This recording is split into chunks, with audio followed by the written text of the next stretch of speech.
Good morning, everyone, and welcome to our Exploring Digital online conference. I'm Fiona Fidgen. And I'm Ali Johnson. This is so exciting. We're here. Amazing. We're live. Woo! I'm really excited we're going to be together today and spending time learning about digital and exploring it together. And we're going to bring loads of incredible people to do that with us. So massive welcome and thank you for joining us on this beautiful Saturday. So we've got a great lineup of speakers. I'm really interested in James. James is going to be talking about AI. And I think I'm really interested in this because I think it's the area that I know least about. Oh, okay. And I kind of have a sense that we've heard a lot about AI in the news recently, and there's quite a lot of anxiety and uncertainty about it. And I suppose for me, one of the questions is, if we believe in a creating God, where is God in AI? Where is God in the development and the creation of that? So I'm really interested in what James is going to bring. But I'm also really pleased that we've got Naomi Graham with us. She's going to be doing some kind of movement. We know that a day like today, when we're on screen for a long time, is a tiring experience. And I think in the context of digital, we've all discovered that actually we behave differently on the digital. We kind of zoom from one Zoom meeting to another, and we don't give ourselves time to process. We don't give ourselves time to think through our meetings. We don't give ourselves time to move, actually. We just go straight into another Zoom meeting. So Naomi's going to be doing some kind of movement with us. She's going to be doing some very simple push, pull exercises. And all of these things help to stimulate our brains so that we don't have a sense of just tiring out after a long, tiring day. And I guess one of the things that we are really interested in the comms team is about digital well-being. What does it mean for us if we are in Zoom all day, in conversation? We want to have some time to think, pause, reflect. Digital well-being is what we're really interested in as a team. And we've also got Katie and Naomi. What's your thoughts on those? Yeah, I'm really excited to hear. Well, I'm really excited to hear from everybody, the people that you shared, but particularly want to think today about inclusion. And we think as a team, digital is a really amazing opportunity to have considered thoughts about how we make ourselves inclusive and accessible for all people. And I think we saw that in the pandemic in real stark about the growth of the opportunities for people who maybe struggle to get to church for loads of different reasons. And I'm really excited what Katie is going to share us in relation to that. And some of the organisations we work with, particularly Laura, who's watching, we know from You Belong, we just hear about people who found this amazing opportunity in these groups of people to connect with and grow together. I'm really excited to hear more of that, and a reminder to continue to push forward on accessibility, inclusion and diversity. I think they are key topics when it comes to digital. I'm also excited about hearing from Emma. I think one of the things that frustrates me, and I'm a communicator too and digital, is I think we easily refer back to or fall back into making when we can't think of what to say on digital, is to make it a church notice board. So we make something on Canva that looks great, but very rarely forget to kind of do the engagement factor. And I think we're excited for Emma to hear how we continually need to be engaging rather than just promoting. And so I'm excited about that. So friends, we've also got Jenny Hurd here. Jenny, welcome. Hi, Jenny. And Jenny, it's great to have you here. You're going to be doing our worship and plenary session, and Mark Slaney as well. How digital are you? What a question. What a question. I've 10 digits. I'm as digital as I need to be. Okay, good answer. Oh, great answer. I'm practical and pragmatic. If I need to learn something new, I will try to learn it. But I do and learn and use what I need to do and learn and use. What's your favourite thing you do in digital? What's it best for you? I like being part of WhatsApp groups. Oh, cool. Okay, good. What's your go-to WhatsApp group? Well, we have one for the chairs. Always very helpful. Top secret one. And what's the WhatsApp group you mute? What's the one you've muted that you don't want to hear from? I have not. Oh! I'm a very sociable kind of person, and I don't. I feel like I can share. We've got. Well, talking of socials, here we are. I think it'd be really cool if we should take a photograph of all the team here at the start. Yeah, let's do it. So let's do that very quickly. I don't know if can we grab the team in? Maybe we can do a quick selfie. Let's get a selfie going on. And we kind of grab everybody around, quick team photo. Let's do that really quickly. Am I in charge of this? Time. Here we go. Is everyone in? See what my selfie skills are like.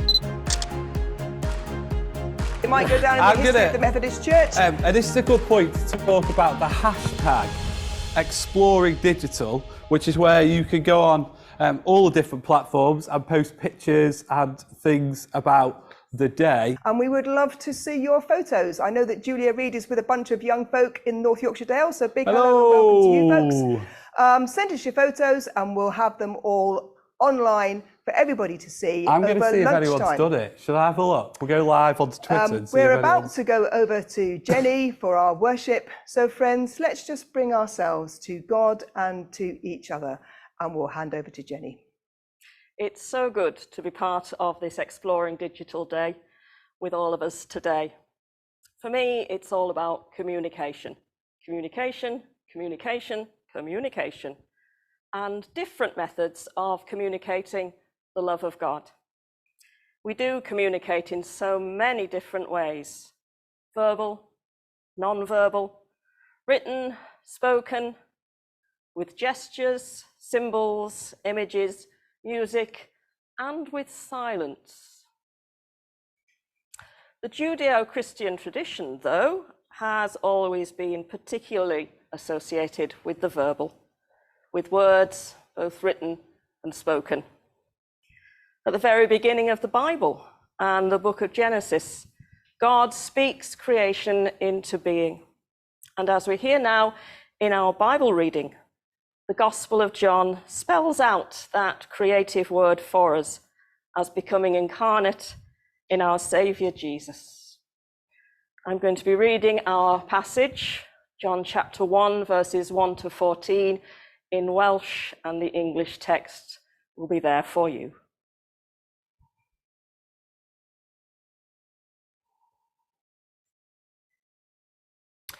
Ioan pennod 1.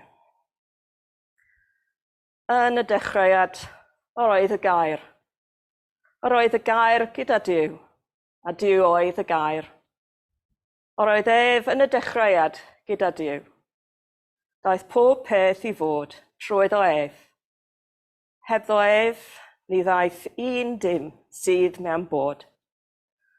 Ynddo ef, yr oedd bywyd. A'r bywyd, goleuni dynion y doedd. Y mae'r goleuni yn llwychu yn y tywyllwch, ac nid yw'r tywyllwch wedi ei drechu ef. Daeth dyn wedi ei anfon oddi wrth Dduw, a'i enw Ioan. Daeth hwn yn dyst i dystiolaethu am y goleuni, mwyn i bawb ddod i gredu trwyddo. Nid ef oedd y goleuni, ond daeth i dystiolaethu am y goleuni. Yr oedd y gwir oleuni sydd goleuo pawb, eisoes yn dod i'r byd. Yr oedd yn y byd, a daeth y byd i fod ohono. Ond cynnifa ag a'i dderbyniodd, rhoi sydd yn twy, y rhai sy'n credu yn ei enw, hawl i ddod yn blant Duw. Plant wedi ei geni, nid o waed, nac o wyllus cnawd, nac o wyllus gŵr, ond o Dduw. A daeth y gair yn gynawd, a phreswylio yn ein plith, yn llawn gras a gwirionedd. Gwelsom ei ogoniant ef, ei ogoniant fel unig fab yn dod oddi wrth y tad. Amen. God, our Creator, who spoke all things into being, in your mercy and grace, you have always spoken to your people. Through prophets, poets, singers, and seers, we have received your word, and we thank you and we praise you. Jesus Christ, Word incarnate, yours are the words of eternal life, calling us back to God and God's ways, speaking healing and forgiveness. In your words, we know the love of God, and we thank you and we praise you. Holy Spirit, praying for us with sighs too deep for words, we ask for your inspiration as we meet now. For the words you give us to share and the words you speak to our hearts, we thank you and we praise you. Creator, Word, Spirit, as we know your love, so may we communicate it to others in all we do and say and think and pray with one another today. Call us again as your people, and so may your kingdom come on earth as it is in heaven. Amen. We're excited. We're going to have our first kind of keynote today from James, entitled AI Everywhere All at Once, Understanding the Theology of Artificial Intelligence. You can go onto the Who's Who section to find out loads about James. He's an amazing guy. I've known James for quite a while. James is the CEO and co-founder of Vixen Labs, a voice-first consultancy, and founder of the UK's leading voice and AI community, Voice2. Prior to starting this, he's 10 years experience specialising in voice, conversational AI technologies and emerging platforms such as immersive AR and VR, 5G and blockchain. And previously he had the very cool title of Head of Lego's Emerging Platform and Partnerships Team, which is what I want. And I'm sure he'll tell you more about that if you want to chat to him at some point. But we're really excited to have James, and I'm going to hand over to him now. Nice to see you guys, and thanks so much for that intro. Super humbling to be amongst you, and just lovely to see so many amazing people in the chat already from all over the place. So welcome to you. I'm coming to you from the sunny island of Santorini in Greece, where I've just been here for a couple of days officiating a wedding, and it's lovely to be able to mix all of these different things. And isn't that just the power of digital technology, that we can be anywhere in the world and still meet together and do this? So that is what we're going to do.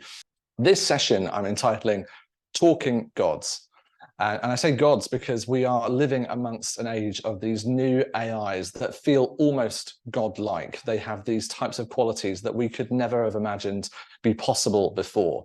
And in this session, I'm going to talk about how we might think about integrating these new AIs, these new types of systems that we're seeing in the news every day, into our everyday life as we live, work, create, and worship alongside AI. So let's get into it. First of all, I think we've all probably felt a little bit like the aliens have landed in the past 12 months. Last November, just think it's not even a full 12 months ago, AI just really wasn't the topic of the day. There were so many other things going on. We all thought we were going to be living our next generation of life and work in these headsets, living our lives in VR all of a sudden. But funnily enough, here we are, and 12 months on since the arrival of ChatGPT, and it seems like a whole bunch of other alien-related news. The aliens have very much landed. And we have to ask ourselves the question, are they coming to help us, or are they coming help us? Which is it going to be? I want to use this time together to help us think about what these new AI systems are, how we might integrate them into our worship, into our work, into our daily lives, and what they might mean for us, both in terms of the way that we do stuff, but also about who we are as people, and think about our role in society and within the church more broadly. So let's get into explaining a little bit more. As I mentioned, and as Ali mentioned in the intro, my name is James Poulter, I'm JP. I look after an AI-focused agency, which I've been doing for the past 5 years, and we help some of the largest brands and businesses in the world integrate AI into their everyday life. But I've got to say that it's challenging us every day as well, as we speak to these different companies around the world, whether that's in America or here in Europe.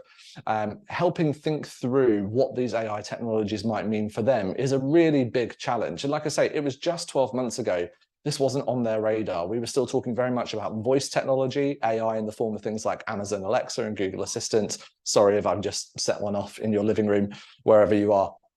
But now, 12 months on, we feel like we have to respond to this growing burden, which is this AI boom that we're seeing at the moment and reported on daily in the media. One of the things that I felt stirred to do at the start of the year is to try and find a way of responding to that. And I love to build community. And so that's what we're beginning to do at ecclesiae.org. You'll find the URL there on the screen. Ecclesiae is a group of Christians working in communications, marketing, media, and the digital technology space who are coming together to debate these issues more fiercely. And if you would like to get involved with that, I'll tell you how to do so in just a couple of minutes. I thought it might be worthwhile doing this before we start. We're seeing a lot of these talks recently about AI and how we need to be open about how we're using it and disclosure and ethics. So I thought I'd put together for a bit of an experiment this week, a disclosure statement. This disclosure statement is on your screen right now. I'm not going to read it out in its entirety because we don't have the time, but you'll be able to go back and see this. I think we're seeing the need for this type of disclosure up front when I, or like anybody, comes to talk to you about how they're going to use AI, because this is, I think, what our churches and our businesses and even some of our family and community organizations will demand of us over time, which is that we are becoming more forthright and more open about how we will use these AI tools. How will we live alongside them? So I thought I'd start with a bit of disclosure here. And for complete disclosure, this statement was also AI generated with the help of ChatGPT, as was many of the slides that we're looking at now. We're using a tool called beautiful.ai that's helped us do that as well. So full disclosure to you. So where are we now? It feels like we've got suddenly AI everywhere all at once. How did that happen? How did we end up in this place where it's the topic of the day, it's shifting political debates? Even this morning, as I was reading in the Times, Jeremy Hunt talking about how one of the ways the economy is going to bounce back is AI. We've got the church debating AI. We've got businesses worried that they are both at one point going to get way more efficient than they've ever been, and then also wrestling with the question of what do we do when those people that were doing jobs for us before maybe aren't needing as much time to do them anymore? Do we need those people? Do we need them doing different things? These are the tasks and the questions that are before us, friends. And so what I want to do in this session is to try and help level up our understanding of what this AI is, crucially also what it's not, and help us get to the bottom of how we might use it. So how did we get here?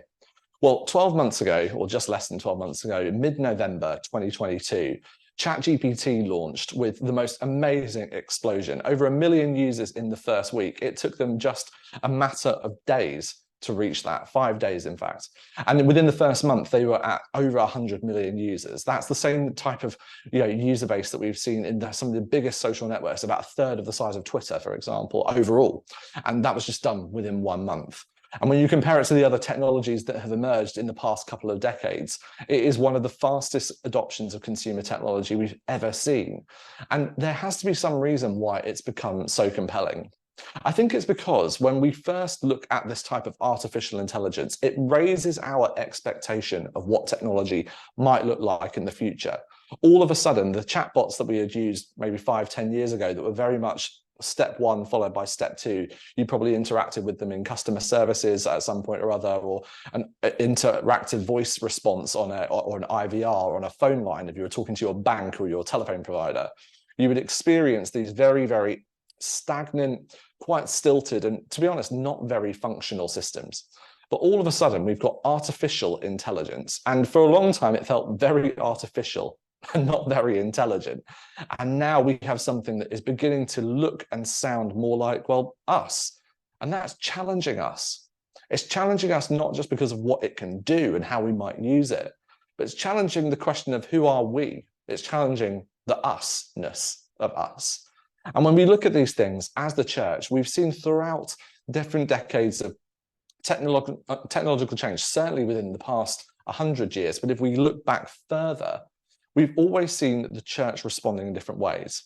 So let's talk about the AI. How did we get here first? Well, back in the 50s, Alan Turing famously developed this Turing test, which was a test for whether or not artificial intelligence could essentially mimic the human in the way in which it speaks and interacts with us. And many would argue that we've actually crossed that threshold already with tools like ChatGPT. But these are not new tools. If any of you have read Daniel Kahneman's great book, Thinking Fast and Slow, that's how we have to think about AI. It's happened both very quickly and also very slowly. In the past 12 months, we've seen this explosion of these chatbot tools. So ChatGPT is the tool that OpenAI launched 12 months ago.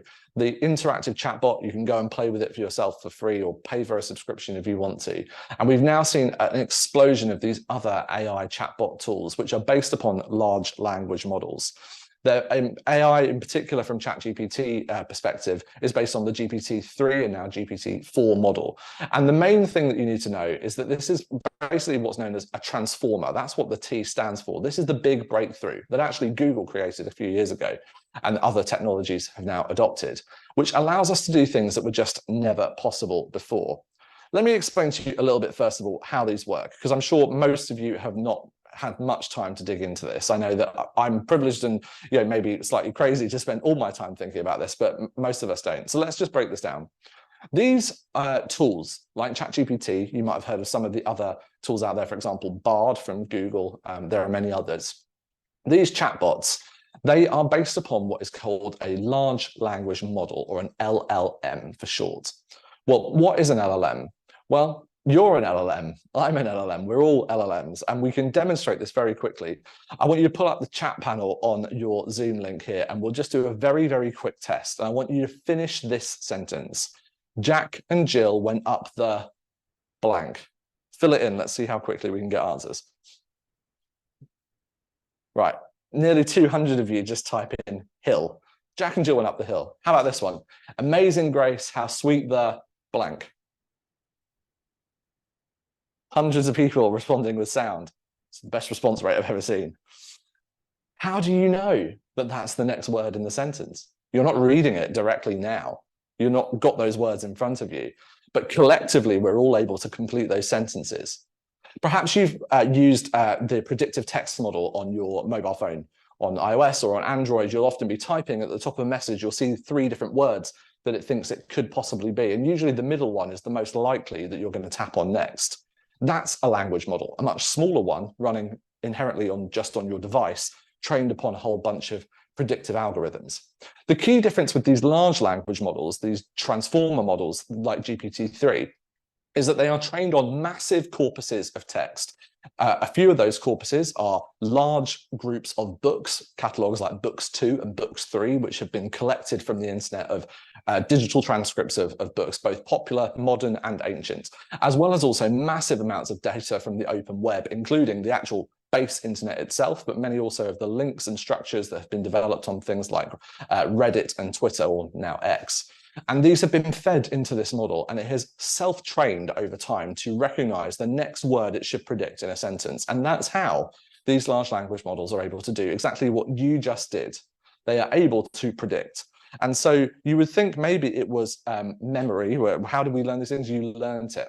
Well, what these models have done, they've done the same thing. They have learned to predict the next word in a sentence. And it's crucial to understand that these are not algorithms. These are models much more like your and my brain, built on millions of different synapses that are firing together to do that predictive work. It's not as simple as A plus B equals C or E equals MC squared. These are algorithms. We can put the entries in and we will always get the same answer. But these models, they are able to generate text because they are doing what our brains do. They are looking every time afresh, and that's why you'll never get the same answer twice out of a large language model. They're able to do things in a very incredibly human-like fashion. And that means that they begin to look like they can do all sorts of use cases. And we're seeing these use cases be tried and tested in the church, and they're emerging in different domains. We're seeing, for example, in sermon preparation, people using AI to not only prepare entire sermons, which you could go and do if you wanted to. We'll talk later about the quality and whether or not we should. But you can see people doing this, or getting an outline or starting a topic, generating drafts, or helping compare the text that you've written with text that's been written by others. We're seeing examples of people using this in worship planning, using, for example, the text or lyrics of a song that you've written or you found on the internet, and then by using these models, asking it to go and either generate works of art and imagery that can be used to compare to these pieces of text or media that we've created, or to do things like automating the very task of managing a worship service. I put together an entire rota, for example, for a whole season using one of these models, because it's able to take the input I gave it and predictively work out where it should place people into a rota, for example. We're seeing examples here, particularly, which is, I think, one of the ones we're most interested in and where there's most potential for misuse, is in pastoral care. We're seeing chatbots now like Pi, the chatbot from Inflection AI, one of the other big players in this space, that has a very personal style to it, almost counselor-like, not a Christian technology by any stretch, but has been programmed in such a way to act like a friend. And we're seeing that many potential applications could be used for these types of things in pastoral care, but also in mental health and wellness, as well as also actual clinical diagnosis in the healthcare fields. And so we're seeing potential for these things to come across into the other spaces as well. And then, of course, just admin, management of churches. We're seeing lots of opportunity for these tasks to help things like writing job descriptions, or, as I mentioned, putting together rotas, or doing forecasting, for example, for giving and other things like that. Now, all of these use cases, they're emerging. We've seen examples at Ecclesiae and through the work that I do at Vixen of churches around the world beginning to test and try these different things. And more importantly, weighing them up against what is ethical and what is theologically right. Should we be doing them? Just because we can doesn't necessarily mean that we should do, but it also doesn't necessarily mean that we shouldn't either. And I'm not here to necessarily tell you on any one of these use cases there is a right and a wrong. I think we're still very much in the exploratory phase, and each of you will want to test these things for yourself. But what I think is important to understand is that there is a growing approach to AI ethics that is emerging in the kind of common good space for the use of AI, whether that's in ministry context or in broader applications. And I highly recommend this book by a friend of mine, Reed Blackman, who published this last year, called Ethical Machines. And he outlines a bunch of different approaches to how to put together frameworks for the use of AI. But he particularly points out 5 big potential risk areas and areas where we need to think hard. One is around bias and fairness. How do we make sure that when we use these tools, we're doing them in such a way that we don't either add to the bias that these tools might already have, or potentially bring in our own biases into those. That could also look like, for example, feeding it in data that is inaccurate. If you fed, for example, in all of the data of the people that had attended your church in the past 10 years, that wouldn't necessarily predict the type of people that would come to your church in the next 10 years. Transparency and explainability is a big one, because these models are like our brains. They don't follow a set of rules exactly. We have to be able to explain how they did what they did.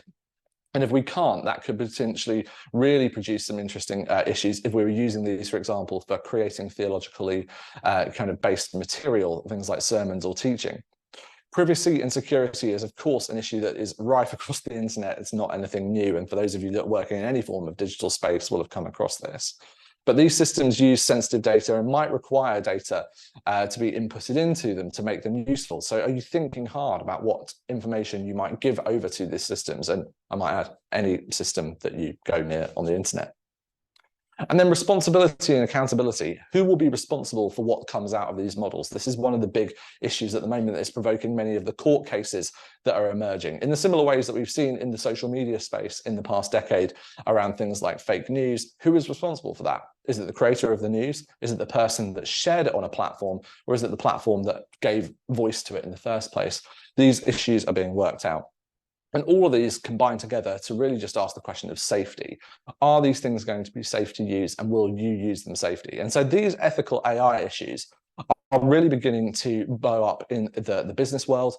And I think in the church, we will see a different kind of response to this. Now, I've been really both encouraged, excited, and also a little bit nervous about the way in which the church has been responding to AI over the past, certainly over the past 12 months, but in the past 24 particularly. You see, throughout church history, whenever technology moves, the church responds, sometimes late, sometimes very negatively, often with an attitude of shutting it down and then having to reassess later on. And I don't think that's too much of an overstatement. We've seen this time and time again, certainly in recent decades.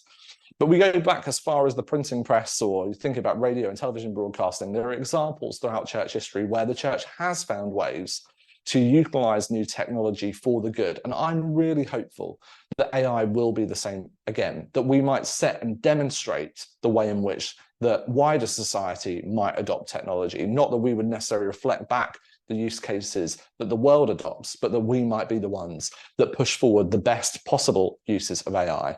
Because I think when you think of these different examples, throughout kind of recent church history, and even as recent as things like the launch of the Bible app and the way in which the COVID response has brought about even things like this, which just a few years ago would have felt completely abnormal for us to do this entire conference digitally in this way. We've seen that new technology can spark reactions that allow us to change our methods, to change the way in which we do things, but still retain the essence of what it means to follow Jesus and to be a part of a community of his body. And so as we think about how these ethical AI issues emerge, I think it's important to say that most of those ethical AI issues are based often in Christian doctrine, if we go far enough back, as much of our Western ethics thinking is.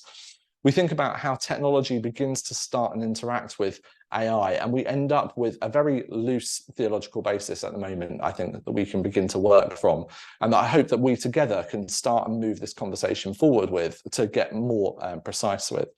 There are some things that I think we're beginning to see the church respond to through different working groups that I've been a part of, and some of those that are speaking out and active in this space. A few areas that maybe I just call to your attention. The first is around how do we uphold the dignity of what it means to be human, us as created imago Dei, in the image of God. How do we uphold the dignity of the human when another technology now is arising that does human-like things, things that we couldn't have imagined before? And if we cast our minds forward into the future and think about AI living inside of things like robotics or in virtual environments that we might spend time in that will increasingly look, feel, sound, and even touch like another human being, we need to ensure that the way in which we use these technologies upholds our uniqueness in the galaxy and in the universe, that God has created us as his image, and that anything that comes after us is being created in ours, not in his. So upholding human dignity and our imago Dei is one of the big areas that's emerging. The second is ensuring that AI doesn't become a weapon or a tool that gets used to perpetrate injustice in the world, as we've seen with potentially the weaponization of things like social media and just the internet in general, the disparity that has been created in that. We want to make sure that we don't run into the same safeguarding issues, the same protection issues, the same privacy issues, and also the disparity that we've seen amongst marginalized people groups with the use of AI, as we have done in other technology sectors that have come before us. And thirdly is that we need a transparency and accountability. If we want our yes to be yes and our no to be no, if we want to uphold truth and dignity in the world, then we need to make sure that the AI that we create or the AI that we use will also do that. And as Christians, I think we have a moral responsibility to develop and use AI ethically for the glory of God, and particularly in the context of using it in ministry. So how might you, sitting at home, joining in this conference, maybe working in a local church or working for a larger organization, begin to just get started in thinking about this? I want to give you kind of 6 key things to think about as we go into the rest of our day. The first is consider how AI might affect your daily work for the positive as well. How might you be able to leverage these tools to steward well the time and money and resources that you're having to have your hands on in a way that will allow you to be more efficient, more effective, and more productive for kind of kingdom outcomes, but also making sure that what we use these tools for doesn't take away from us our humanity and our personhood and that spiritual gifting that we've been given. In particular, let's evaluate individually how we might use AI in current ministry contexts. Will you as a church decide that it's okay for example, a pastor or a vicar to be using AI to help them prepare a sermon, but they should never use it to generate one, for example? What about developing an AI ethics policy for your organization, for your church, or for your church body? We need to create these guidelines, I think, on how we will and we will not use this technology in the same way that we have for safeguarding and for the use of social media and media creation. I think one of the biggest things that we can do, and you're starting this process, and I'm so glad you're here to do so, is to get trained up. It's to start to learn and start to draw on resources. And that's what at Ecclesiae we're hoping to be able to do, is provide and resource the church around AI. And so educate your teams on the potential biases and harms that AI might be using in its unintended consequences, I suppose, in getting up and started. But look for opportunities where AI might be there to help you. For example, getting slides prepared, or creating content, editing videos. There's so many different places that throughout the rest of the content we're going to look at even today, AI is going to change our methods.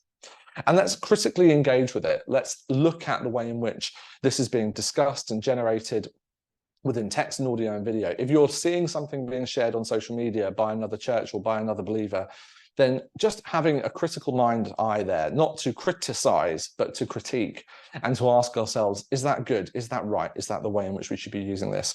And then lastly is to stay up on this stuff. Now, I know that can be hard and often maybe feels daunting. This technology and this space is moving at such a rate.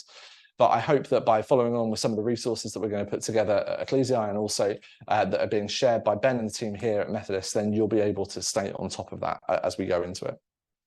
So in a moment, we're going to come into some Q&A time. And I think there's lots of different areas to consider. You know, should we be helping church leaders who might be struggling to write that sermon for this week? Can AI come along and help them? How might that work? What that might look like, I think, is going to be a challenge for all of us to ask.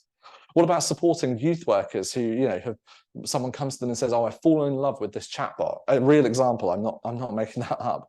How might we respond if we are to help those that look after our young people who maybe haven't experienced this before with this stuff? Or what about helping those that are leading worship or putting together service preparation?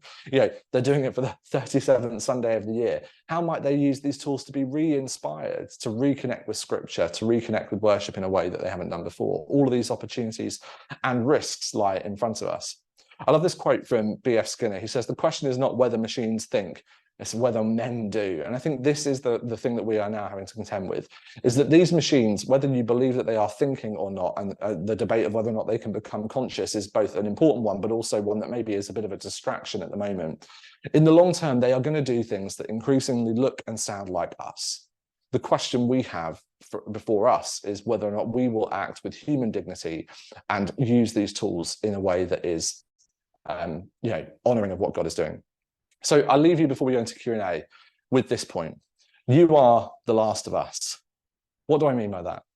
I mean that you are the last generation, the last group of Christians that will debate and wrestle with this topic, who can remember what life was like before and after this artificial intelligence, before we lived amongst these types of robots and systems that will be able to talk, think, communicate, relate with us in a way that was not possible before. And so therefore, I think we bear a burden like no other, a burden that we should take lightly, but also lift with great care, which is to think critically about how we will bring these tools and systems into our daily expression of what it means to be believers in Jesus and to follow along. So I hope you'll do that. I hope you'll critically engage with this topic. I hope you'll ask and delight in the questions and the debate that's going to come throughout the rest of the day. And if you want to learn more, you can find out more about Ecclesiae at ecclesiae.org. You can join us. I would really recommend one of the resources from one of our partners, which is the AI readiness test, which we will get you a link to from Glue over in the US. And if you've got questions for me directly, then feel free to reach out on social media. I'm at James Poulter in most places, or follow me on LinkedIn.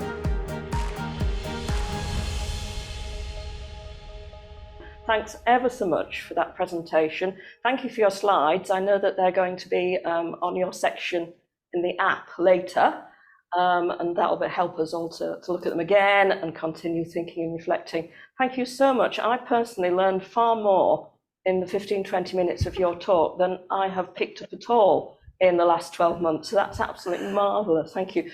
We're meeting for the first time now. My name's Jenny. I'm a Methodist presbyter. I'm not the world's most digital person. I had to run to keep up with your talk, but I think I just about managed. And thanks ever so much for joining us from Greece. I hope that was helpful. It certainly was. Thank you. I've been thinking, and I have one or two things I wondered if we could, just have a chat about. I was really, really interested in the way that you used the word burden. You spoke about a growing burden. You used the word burden at the beginning of your talk, and you used the word burden at the end. It's an interesting word in the Christian context. We think about Jesus saying that his yoke is easy and his burden is light. I'm wondering about why you used the word burden and what alternative words you might have used. Well, no, I use it very intentionally because I think we do, certainly for those of us that, at least for me, working in this space, but I think all of us that are critically thinking about faith and our journey and how we will interact with technology, is that we have a burden maybe of responsibility to steward this tech well and do it in the right way. We are, as I said at the end there, living in a time where we will be the last generation to remember what life was like before or after this stuff became commonplace, became almost next, we don't think today, right, about even the fact that we're doing this has become, this virtual way of doing things has just become so commonplace that we don't even think about it. Whereas I can remember even as little as like 5-6 years ago, like the idea of doing a 200-person video conference call was just like completely unfathomable. I remember the days of us all dialing in on 17-digit conference call line numbers to try and speak to more than one person at a time, and how quickly we've gone there.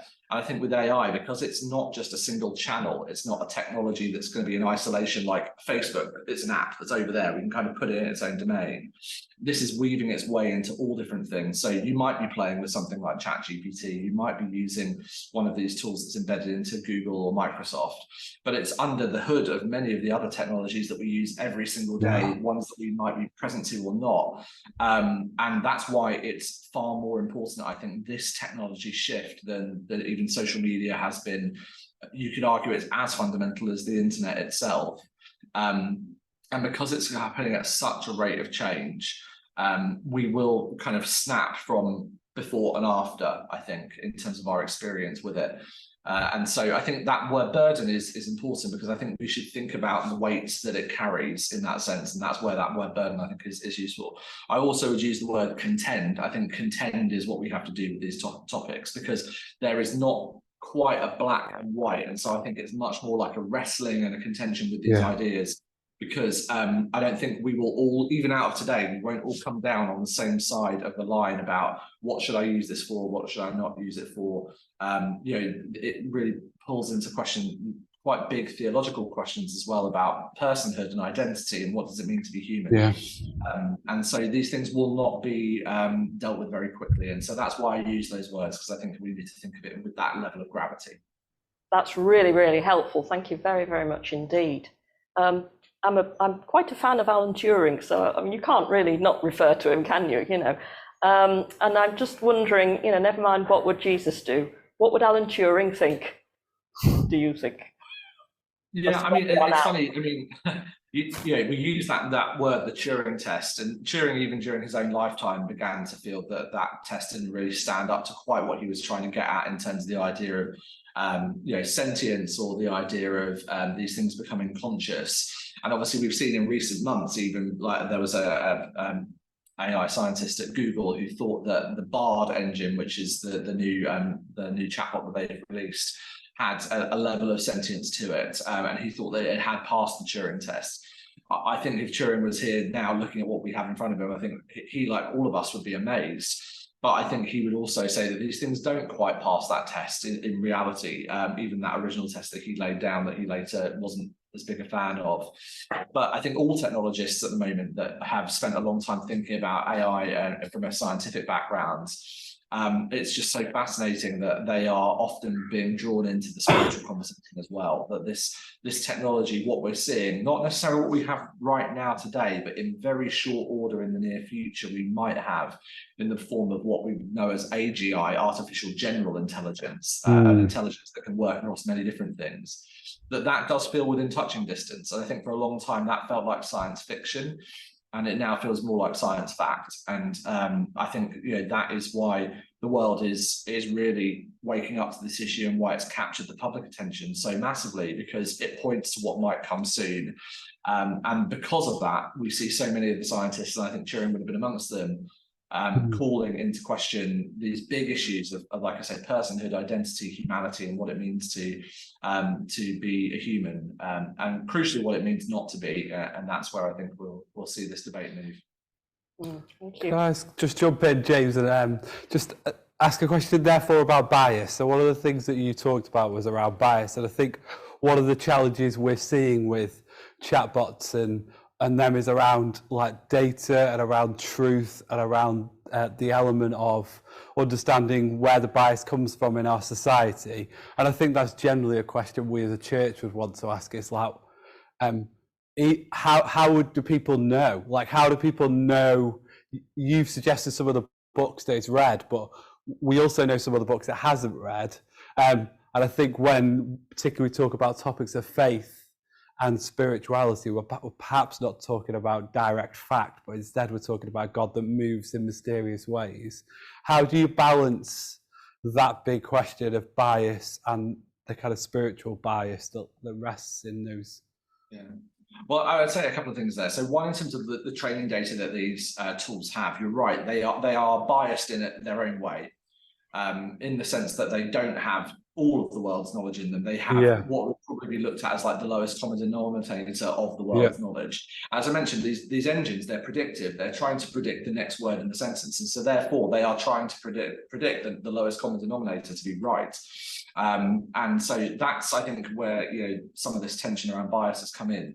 I think our kind of challenge with this, particularly in the use of spiritual context, is not to bring our own biases to it as well. So one of the big issues that we have within AI and within AI science is this idea of what's called the alignment problem. How do we align these models to ethics that we would agree on? And the first question is, well, whose ethics and what do we agree on in the first place? That's the biggest challenge that we have. So, we all bring our own biases to the creation of spiritual material, for example. And I think, this often comes up when I'm talking with pastors around the use of these tools for things like sermon preparation. And it's a very fine line. And this is why I don't think people come down on one side or the other of it and we can say they're concretely right. Is it biased that you only use the book, commentaries from this, that, and the other author and everything that you've ever used when making up things? Or is our worship biased because you only listen to the songs that come from these three big mega churches that have become very popular because they've got the resources to dominate the Spotify charts? Our spiritual bias is all around us in terms of the media that we consume. And these models are equally susceptible to that bias and will become more biased if we only feed them a certain subset of thoughts. So anything that they generate is always a reduction and an amalgamation of the works that it's already consumed. And therefore lies our challenge, that if we want to create versions of these chatbots that are based upon our own set of spiritual beliefs, then how do we make sure that we've also incorporated a broad enough set of contending beliefs that they don't only confirm our existing biases? This is one of the big challenges that this alignment problem has. So I think as we think critically about how to use these things, everything that we generate with them, we should weigh and we should test.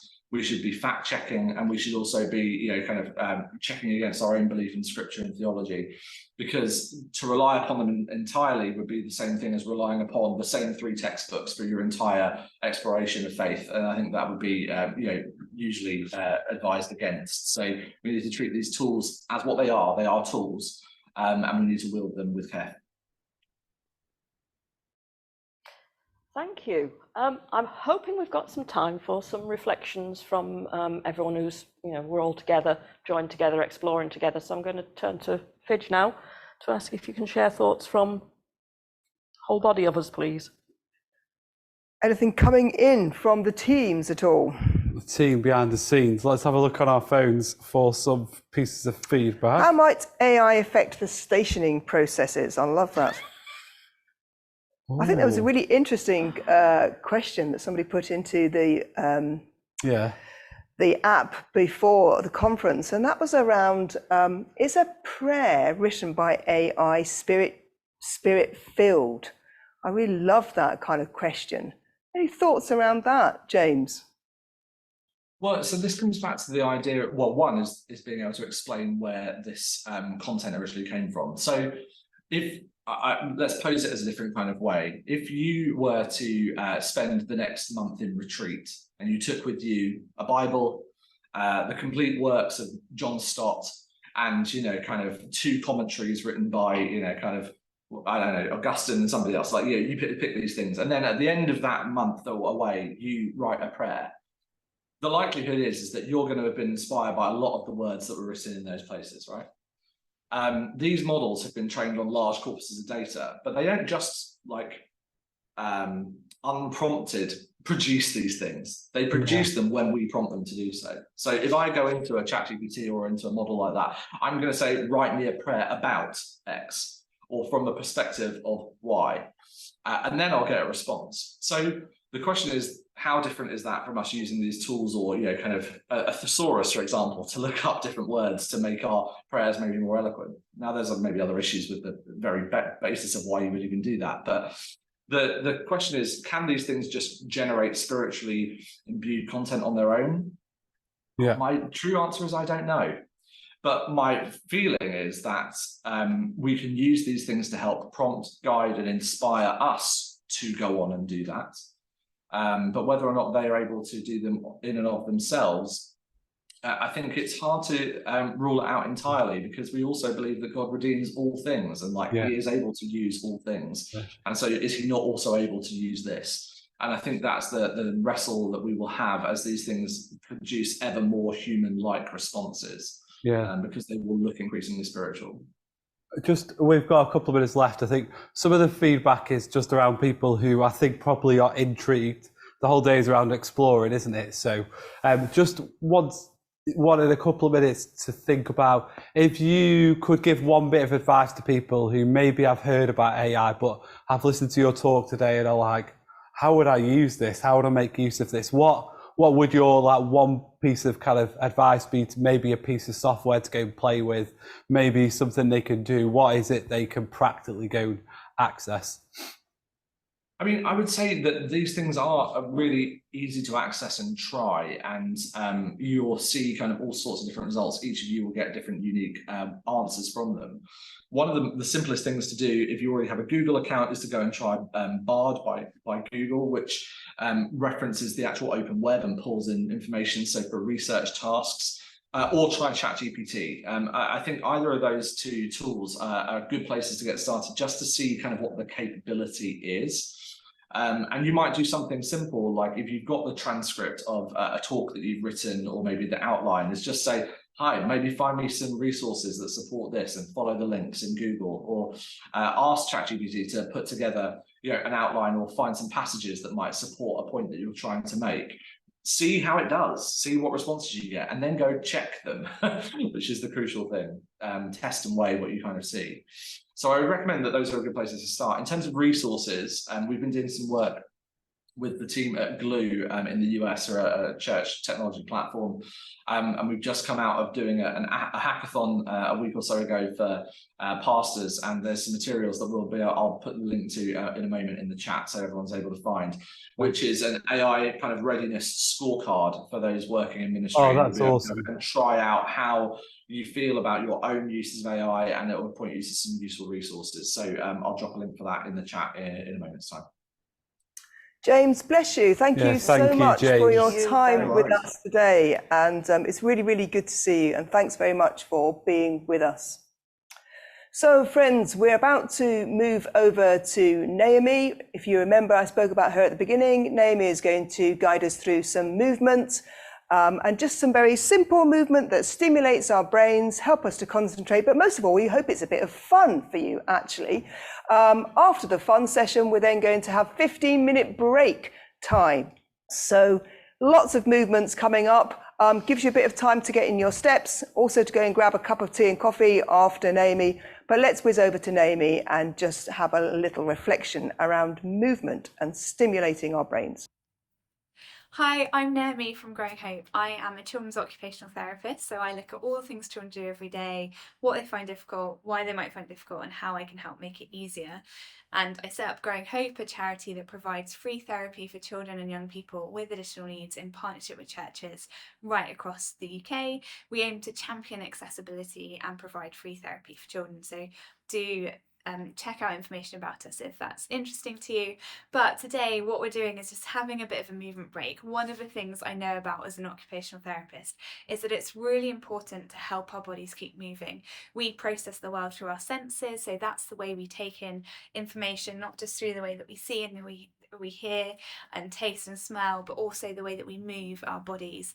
And we know that the more we move, basically what we do is if we do heavy work which puts pressure through our joints, we send signals from our bodies all the way up to our brains, and that helps us, goes through our thalamus a bit at the top of our brainstem, helps us with how we attend and concentrate on the things we're concentrating on. So you have a whole day, you've done a bit this morning, and be having a whole day together. It's really good for us to get our bodies to move. So if you could put your pens and pencils down, we're going to move together. What I'd like you to do to start with, I'm just going to illustrate it to you as well. You can see if you can touch your fingers above your head like this. See if you can touch your fingers above your head. Was it easy, tricky? I often find it tricky. But then what I'd like you to do is pretend you've got a fly in between your hands. We're going to push our hands together like this and count to 10. So we're going to count to 10. I'm counting in my head. Hopefully you are too. You need to have your elbows up like this. If I like that, I know you're not pushing. Not that I can actually see, but make sure you're pushing really hard, and then you can let that fly go. I want you to point one hand to the ceiling, one hand to the floor, link your fingers together, and then pull really hard, and you can count to 10 as well. You should be able to feel it in your shoulders. Great. And then you can do it the other way. So one hand facing the ceiling, one hand facing the floor, link your hands together and pull really hard. That's it, and count to 10, don't forget. Trying to remember to count to 10. Okay, and then you can give your shoulders a bit of a wriggle. See if you can get your hands and reach them right around your shoulders so that they're holding on to the back of your back of your shoulders, and give yourself a squeeze as hard as you can and count to 10. 7, 8, 9, 10. Okay, this one's quite tricky. If you're on a chair, be careful if you're on a wheelie chair. I should have said to you, be careful if you have a shoulder injury, don't do anything that might hurt you. Put your hands underneath your bottom and then see if you can push up on your hands, lifting your bottom and your feet off your chair, and see if you can do that for 10. It's a bit like a kind of push up. It helps if you go forwards on your chair a bit and lean forwards a bit. That helps you to be able to lift your bottom and your hands off. So you can try that. See if you can try it again. Okay, and then let's try this again. So see if you can get your 2 fingers and touch them above your head without looking. Was that easy, tricky? Technically it should be a bit easier, but don't worry at all if it wasn't. What probably has happened, and what normally happens if I'm in the room with you, is you're probably sitting up a bit taller, you're probably feeling a bit more awake, you probably can feel your shoulders a bit, your arms a bit, and that can be really helpful. Now we have a couple of minutes left of this break, so what I'd like you to do is stand up for me. I want you to see if you can find a wall in the room that you're in, and I want you to put 2 hands on the wall and push the wall. Now when I'm doing this with children, I normally say to them, I want you to see if you can knock the wall down. So you can try this, see if you can knock your wall down. So 2 hands on your wall, like really flat against the wall, keep your body straight and push the wall, and we're going to count to 10. We're not doing push-ups, we're just going to push and count to 10, 2, 3, 4, 5, 6, 7, 8, 9, 10. And then we're going to be super energetic. I want you to see if you can just do 10 star jumps with me. 1, 2, 3, 4, 5, 6, 7, 8, 9, 10. Amazing. And then give your body a wiggle, give your feet a shake, and go and sit yourself back down. Take a deep breath, and hopefully you're ready for the next bit of your conference.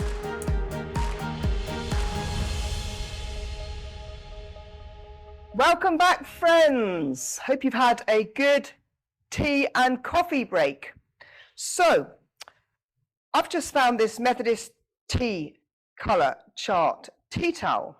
And I'm quite intrigued by the fact that we have Methodist tea colours. So I'm just looking at this, Ali. I'm just wondering, I like a weak tea. So I think the kind of tea is... I had you down as a strong tea person. Oh, no, absolutely not. Yorkshire tea, no.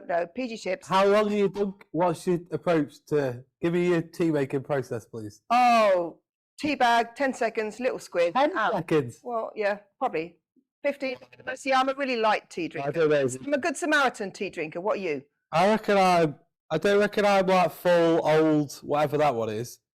I reckon I'm probably like maybe the Pentecost, maybe the Fantastic. Yeah, I reckon I'm in that. Whatever your tea colour chart is, whiz that into the chat. We'd love to know what kind of tea, what colour tea you are. This is actually on the Methodist Church website. If you don't know where we are. We need to find out who runs that. That's what we need to find out. So fantastic. So friends, just to let you know, we have about 250 people online. That is not amazing. just from the UK, but from all over the world. Hello. So that's super, super exciting. So friends, we're really keen to see again where you are from and where your setup is. Joe Brown, you have an amazing setup of screens, I have to say. If you're on Twitter, we'd really like you to alt your images. Have a little wee practice of doing this because we're about to have Katie coming to talk to us about digital inclusion. So it feels like a good opportunity to give this a try. And alt is really just putting a description of your images onto your pictures. And this is really good, especially for folks who have a poor connection. We're thinking maybe in the panel around digital poverty. If a person needs to use a screen user, any of those things. So if you're putting stuff on socials, don't forget to use the hashtag Exploring Digital and have a little wee practice at alting your pictures. Alting, I think, is that a word? Anyway, Yeah, use alt for your pictures. But friends, we're about to go into our second keynote input. Really, really delighted that we've got Katie Toppling with us. Katie and I met about 1,000 years ago at a Premier Digital Conference. But actually, that was the one that you and I were doing. I was there. You and I were doing that digital conference. We were doing about digital theology, and Katie was in the room after us. But I have known of Katie for a very long time because we followed each other on Twitter. Katie is a disability advisor for the Diocese of Oxford. Katie, you describe yourself, I've described yourself as a purple queen because you have like purple crutches, purple wheelchair, but you don't have a purple scooter. I think that's definitely, we need to do that. But Katie is the co-founder of Disability in Jesus, a group of folks who are thinking around theology, discipleship, church practice, encouraging us to think around questions of the lived experience of people with disability. So Katie, we're really pleased to have you with us. Really looking forward to your input, and we're going to nip over to Katie now. Thank you very much. Just to recap who I am and what I do, my paid job, half-time, is Disability Advisor for Oxford Diocese. On the screen, you've got a map of the Oxford Diocese, which is basically Oxfordshire, Berkshire and Buckinghamshire. So part-time, 3 counties, obviously very, very doable. I'd like to be full-time, but never mind. And the job description in a nutshell is to provide support, experience and expertise in policies and practices of inclusion of those with disabilities across the spectrum of disability and marginalisation. Obviously very, very doable. Experience, I have cerebral palsy, was born with it. Yes, I'm getting the hang of it. Thank you very much for asking. No, I don't need a hand being pushed in my wheelchair, or does that thing go at 70 miles an hour in my scooter? The answer is no, thank you. And no, what kind of idiot goes at 70 miles an hour in a scooter? If I was on Top Gear, maybe put a V8 engine and give it a go. My expertise is in my experience of disability. I'm an expert in my experience of cerebral palsy, and I'm a magpie for everybody else's experience of their disabilities and chronic conditions. I collect stories, I collect people so that I can network and say, I don't know, but I do know someone who does. So I think my expertise is knowing who to ask and who to connect to each other, and then to say, now you've been introduced, off you go and share the experiences you have. Policies and practice, what we say and what we actually do. Quite a lot of what we do is we talk a lot about things and never enact it, or we rush into taking action and don't think about why we're doing it. And so we don't just tick the box of equality, accessibility and the Equalities Act. We think about the theology of personhood and why we want to make things more accessible for disabled people. I use the language disabled people because I want to remind you that I am in fact disabled.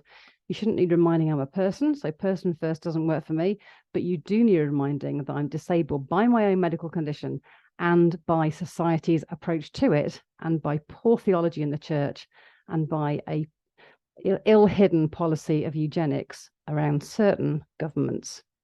And we're all very disabled, very different in our disabilities and our chronic conditions. It's a real spectrum. And the marginalisation is a spectrum too. I am really privileged as a disabled person in that I pretty much function in an able-bodied world. I can get away with people thinking I'm able-bodied and injured. Oh, what have you done to yourself with the crutches? Haha, my friend, this is permanent. I am one of them and not one of you. So I am very privileged in my disability in that a lot of people think I'm able-bodied and injured and will get better. which means I can sneak in, pretend like a ninja that I'm able-bodied, and then do the big reveal. I'm not. And the person you're talking about outside there is inside here. So I'm aware that I'm very privileged. I have a job, I have a Motability car, I can be independent, but most of my disabled peer group don't have that place of privilege. Also mentioned is Disability and Jesus. We're online because it's free. Well, so far, Twitter X is currently free, but Elon Musk may change all that again. And we're on Facebook because, again, so far it's free. And we're on YouTube. We go for all the free stuff. We were founded in Yorkshire. What can I say? We like to do things that are inexpensive to us, but have a big impact. We wrestle with issues of disability and theology. Where is Jesus in disability and not despite of? Or I'm such an inspiration, I'm a brilliant disciple because I can be disabled and faithful as well. That's a load of Augustinian rubbish. I'm just me, and I'm disabled, and I'm a disciple of Jesus. I'm trying to work out what all of that means and how they interact. No, I don't need prayer for cure, so I can be a better disciple. I think I'm doing okay as I am. And we pre-record as live a weekly Sunday service that goes out on YouTube. A pre-record because that way you can play with the editing. We try not to. We do it as live. And we're just not geared up for being present on Sundays because as co-founders, we're both doing building-based church on Sundays. So Disability and Jesus try to provide an as live pre-record that you can engage with whenever you need to. Not a fixed time, not a fixed place. It's all yours to engage with as you need to. So where am I online? Well, here's just a little snapshot of some of the things that I do and where you can find me online.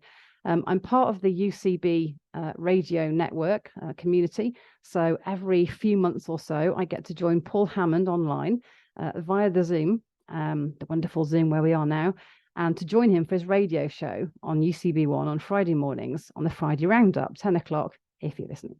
And to be able to join him online via Zoom and join his radio show is brilliant.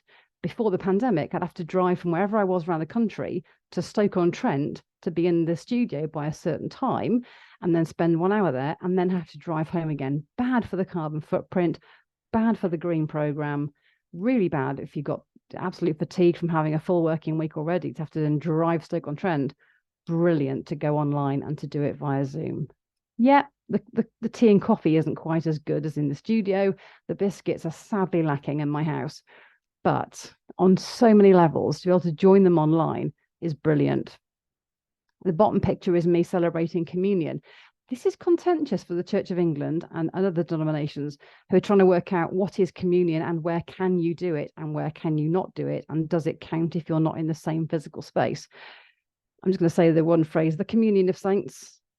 Those who've passed on, those who are still here, those who have died, those who are alive, we're all somehow still in the big cloud of worshippers. So I think probably if I do communion here, you're probably receiving it there because God is bigger than being tied to my living room.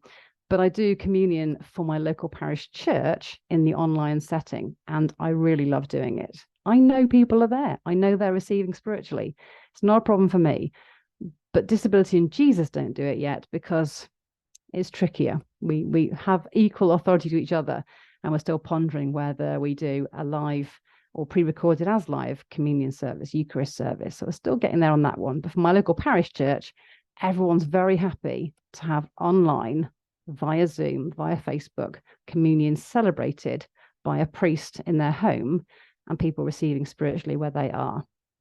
And top right is me joining morning prayer. Again, during the pandemic, the church house staff met purely online for morning prayer using the Teams app.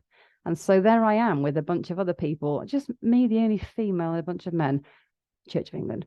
And so to be able to join my colleagues online from wherever we were for morning prayer together was brilliant, using the Church of England app for our liturgy.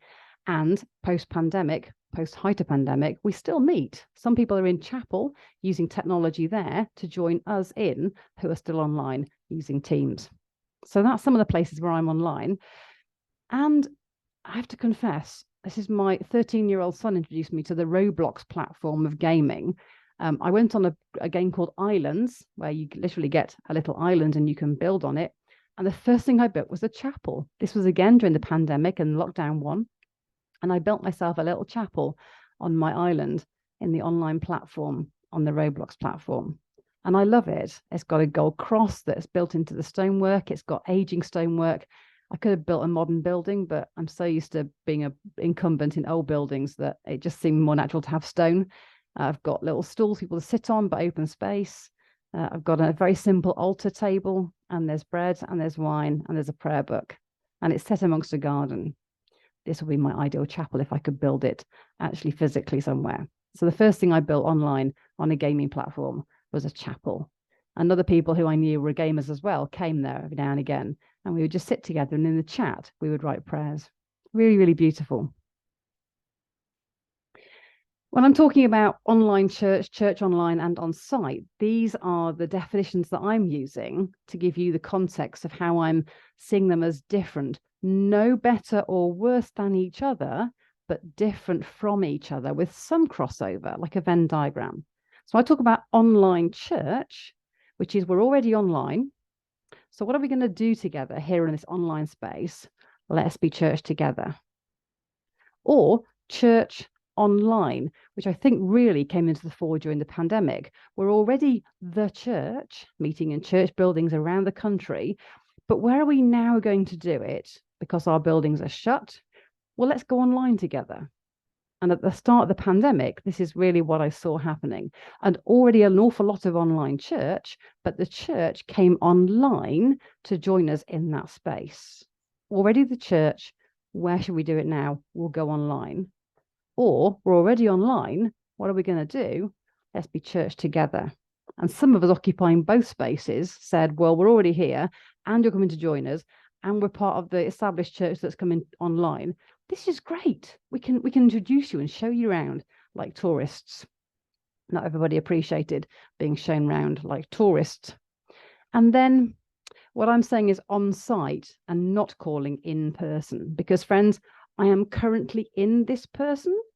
I never disembody myself to go online. I'm literally in this person at all times and in all places. So in person is all of it.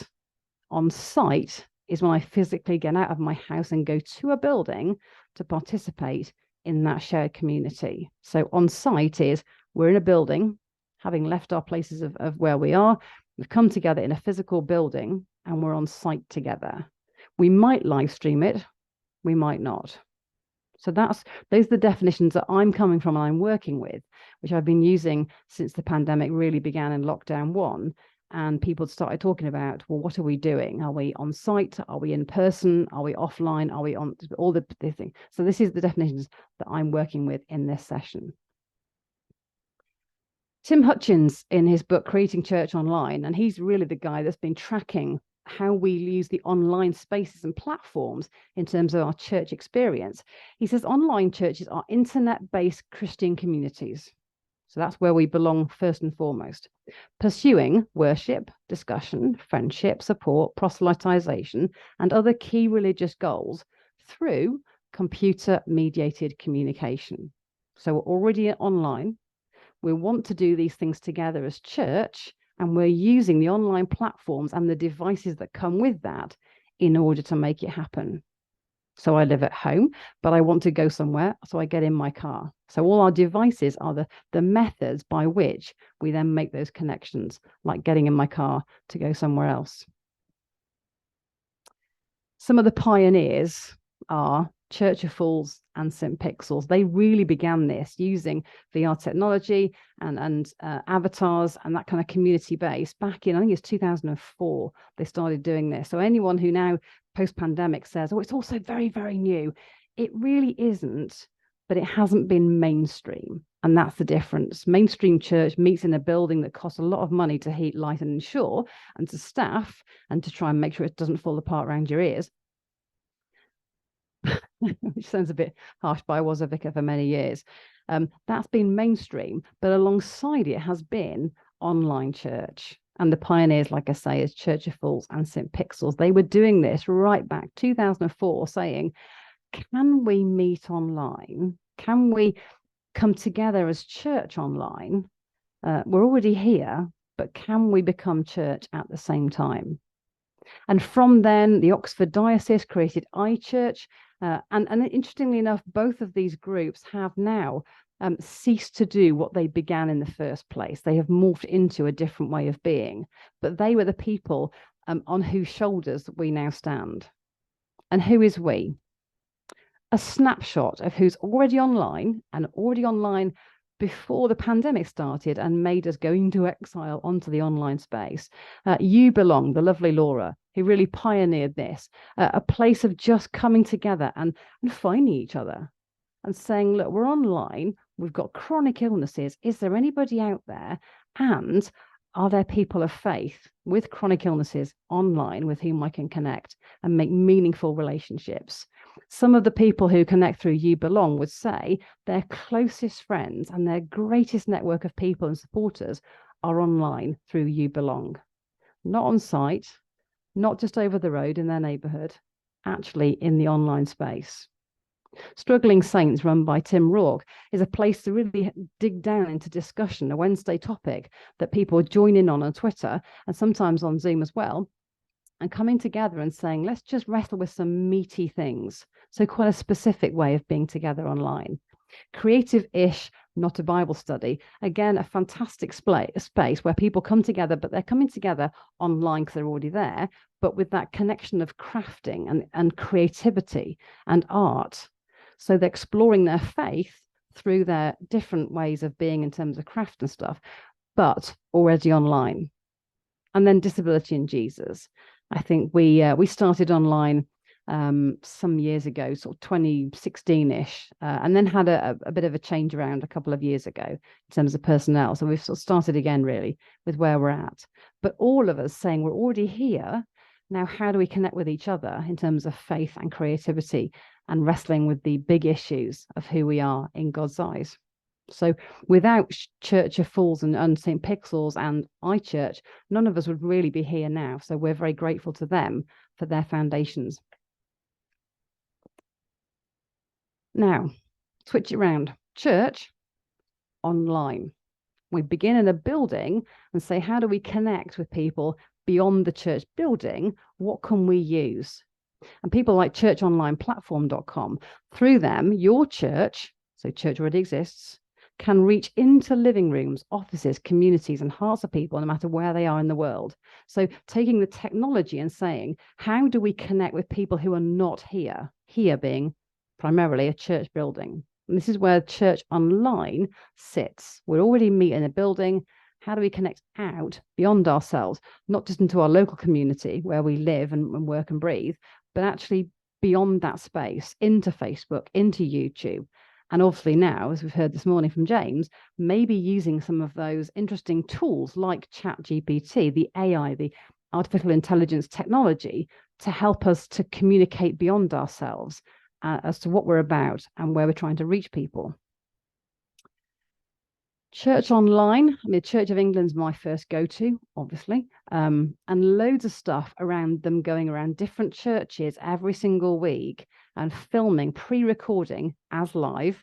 I mean, just going to say Disability in Jesus, we're doing it first, but that's fine. We haven't got the same reach as the Church of England. But using our model, in essence, and going around different churches each time and filming a whole service with different people doing different parts, putting it all together and then putting it out there on social media so that you, wherever you are, can click on the link and you can join in. You haven't got to be anywhere. You haven't got to be involved in anywhere. You haven't got to be at the front doing the reading and thinking, I'm dyslexic and I've just been given this. I can't read this straight off the page. You don't have to physically engage, but you are physically engaging from wherever you are. Do you see the nuance there? So I'm never going to knock church online, just as long as it doesn't knock online church. And at the height of the pandemic, there was an awful lot of criticism about the online space. It's only a holding place we get back to proper church. Oh, it's so awful being online. I can't wait to be back in person again. Oh, the biscuits are awful. Well, not quite the last one. So I don't want church online to think it is the be all and end all and to say that on-site church is the best and knock online church. Just as I don't want online church to knock being in a physical building and saying, well, that's terrible, you should be here. It has to be both and and each signposting the other for the benefits that there are. What are some of the joys of online church? Well, there's a variety of pictures here, so I'll take you through them all. One is connecting beyond the building. People who can't get in the building can connect. People who've moved away from the church building they used to go to can still connect with the community they used to be part of. People who are in South Africa can connect online in a conference without having to get on a plane and fly here. No commuting. Better for the carbon footprint, absolutely. For many, home is a very safe space. We've got the right furniture, no more pews. We've got the right seating arrangements. We've got the right amount of rest. We've got the right amount of space for the guide dogs and our assistance dogs, who are not always made welcome in the church building. Different disabilities and chronic conditions can be catered for in the space we're already occupying. This place is geared up for me, whereas many church buildings are really not. More people might get to join in. We found on Disability in Jesus that we were pinging loads of people saying, can you pre-record a gospel for us, or the collect prayer for the day, or for this, or for a blessing for us? Of course we can. You don't have to get a diary out and say, when can you come and do it for us? We just said, well, send it to us as an MP4. Brilliant. We can upload it. So more people get to join in. And during the height of the pandemic, a lovely lady called Janet on Twitter said, can I do some of your midday meditations live for you when you're not there to do it? I want to give it a go. Of course you can. Brilliant. And she's grown in her faith and her confidence from doing little bits online for me when I wasn't able to do them. It's easier to click on a link than it is to walk into a building. You can click on a link and keep your camera off and still participate. You walk into a building and everyone comes across, oh, you new, oh, hello, how long have you been here? Oh, can you come on a rota? Less imposing than buildings. And sometimes when we just cannot get out of bed in the morning, we can still join in. Top right is a picture of me presenting, recording for Disability in Jesus Sunday service. And on the day of recording, I couldn't get out of bed. So I texted Bill, is it okay if I do it in bed? He said, yeah, as long as you're in pajamas, that's fine. Oh yeah, no worries about that. So I did. I pre-recorded the whole of my section, my welcome and my reflection in pajamas, and just said, this is the reality of today. But I can join in without having to go, I've got to shower, I've got to get dressed, I've got to eat something, and then I've got to get to a building. By the time I get there, it's not going to happen. And when we were doing a lot of online stuff in my local parish church where I live, some of the children got to get involved. They got to pre-record little bits of readings or sketches or prayers they wouldn't have dreamed of getting up at the front and doing in a building. But because it was a camera, it was a little bit different. It was really beautiful to see them joining in. Some of the challenges of online: not everyone can get online. Not everyone has the devices that they need to be able to do multiple things at once. Not everyone's got decent broadband. So digital poverty is a huge thing. Sensory overload. It's like playing the mad game of who's who when you've got so many faces on screen. And if you're trying to find the BSL interpreter on a Zoom call, where the heck are they? Zoom's made it easier to pin people now, but not so much in the early days. And even now we've seen Zoom still has quite a lot of glitches. Can be quite overwhelming with a sea of faces all looking back at you and trying to read people's body language and trying to read their mouths if you're lip reading and haven't realized you're losing your hearing. Equipment and knowledge online requires kit and capacity, even if it's just a smartphone or some of the kit that we've seen the backstage people have got online today. I mentioned communion can be problematic when you're not in the same physical space. What are we doing with Eucharist when we're doing it on a screen? And for some, physical proximity is absolutely key to mental health. If we're not physically in the same space, then we may never have any human contact from day to day if we're only ever online or stuck in our own houses. So these are some of the challenges, which I'm very honest about. How about on site? How about back in our buildings again? Let's abandon the online space and just stick to buildings. Buildings are a landmark, a visible witness to the faith and the community who've been in that place. You can't see my Zoom call. You can see St. Mary's Church in Kidlington. It's massive. So it's a visible reminder to people that here is a place of faith. It's a place of presence and history. You can do tour guides around it. You can walk in and go, oh, I can feel the prayers of the saints. I can smell the incense or whatever. It gives us back that face-to-face physical proximity that some people really need. and everything's already there. Well, not in every church. Sometimes you have to bring your own projector and keep it in the car and put speakers and everything. But we already have a space which we can populate, and the sacraments are less complex. However, through a lens of disability, my goodness, some of our buildings are really, really hard to get into. It's like the building saying, well, you might say everybody welcome on your signboard, but I don't want you here. Trying to get into the building, trying to find the building, public transport, or being able to park nearby. Does it even have a toilet? Probably not. Trying to get up the 39 steps to heaven to get in through the front door, and there's no lift. Or if there is a lift, it's round the back by the industrial bins. St. George's Lead, I'm looking at you. When we turn up with a guide dog or assistance dog, which has the jacket on to say what it is, and people say no pets are allowed in church. It's not a pet, it's a guide dog protected under the Equalities Act. You cannot discriminate against this dog. It can go anywhere. Well, no pets, don't like pets here. Besides, so-and-so's allergic to dogs. That's okay, we can sit separately. You can't come in. Well, in that case, I'll go home. Lack of public transport, lack of on-site parking, lack of toilets, or a disabled toilet that has the communion wine stored in it. That's my personal favorite. I take a lot of pictures of toilets, not in a weird way, but just to build up how many people just do not have accessible toilets. Buildings cost money, fabric maintenance, insurance, staffing, and repairs. Zoom is cheap, buildings are not. And when you come across things like in the Church of England, the DAC, the Dawson Advisory Committee, who give permission or not to make fabric changes, or even leaking roofs, then it can become very demoralizing. And fatigue. You're tired before you even arrive at a building. You're tired being through the service. And all you want to do at the end is just get home. And somebody comes up and goes, can I pray for you? You look as though you're struggling. Oh, really not. So some of the challenges of on-site are huge. Interesting to see in the chat earlier about the difficulties some of us were having of getting into the breakout rooms. I don't have that button. I can't find the thing. I just can't do it. I can't upgrade to Zoom. All of those things apply to a wheelchair user trying to get into your buildings. We share your pain. For some of us, it's not just on a Zoom chat. It's all the time.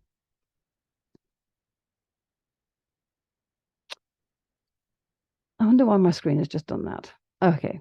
Now Fiona McMillan, who's part of the St. Martin in the Fields project and Inclusive Church, she talks about trying to get in order that we may join in so that we belong. And I'm saying we in terms of disabled people, but generally in life. Surely what we want is people to be able to gather as church and join in with the church and then belong to the church. John Swinton, who is a professor of theology up in Aberdeen University, he says, in order to belong, you have to be missed when you're not there. So who's missing from our communities, our faith communities, and where are they? Maybe it's just they simply cannot get in, whether the church is gathering on site or online. Maybe they've managed to get in, but they're not able to join in. And ultimately, Jesus wanted people to come to him, to join in with what he was doing, and to belong to the kingdom.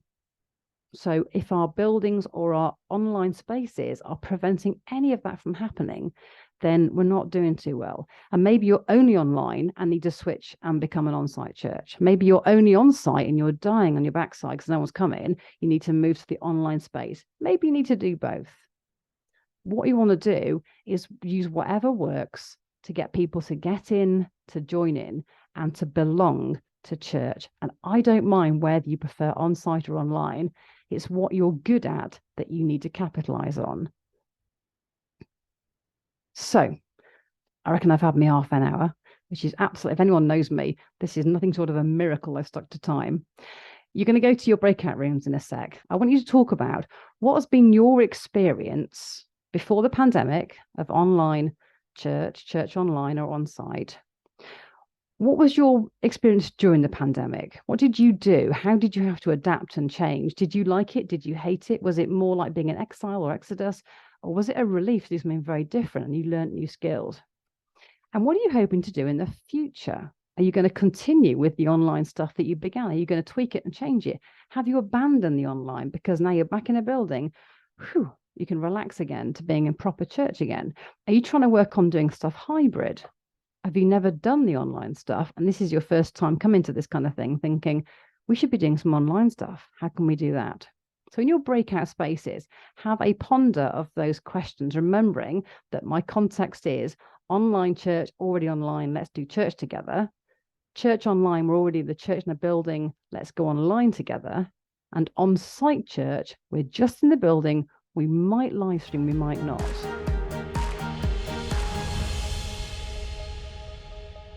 Welcome back, everybody, from your breakout rooms. And welcome back, Katie, to you as well. Thank you very much for your input that's enabled us to begin those conversations. And Katie, and to everybody, my name is Mark Slaney. I'm a Methodist minister based north of the border in Scotland. I'm in the most fabulous job in the Methodist Church. I get to look after the Methodists all over Scotland, which I really, really enjoy. I'm delighted to have come down from that part of the country and to be going back to it.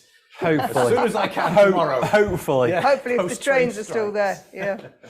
Katie, you've engaged us in some really great conversation around here. The job in the plenary is for us to do some further reflection. So we want to dive straight into something we think is a bit meaty, and to open up that conversation around Holy Communion and online church, and maybe less so about on site, because we've practiced it on site for quite a long time, haven't we? And in the Methodist Church, we've been experimenting with Holy Communion online, and we're conferring about that right now across the church, and we'll be coming back to Methodist Conference and making some decisions around it. And of course, it opens up for us all sorts of tricky questions, or all sorts of exciting questions, like where is God? What makes space sacred? Who's God working through?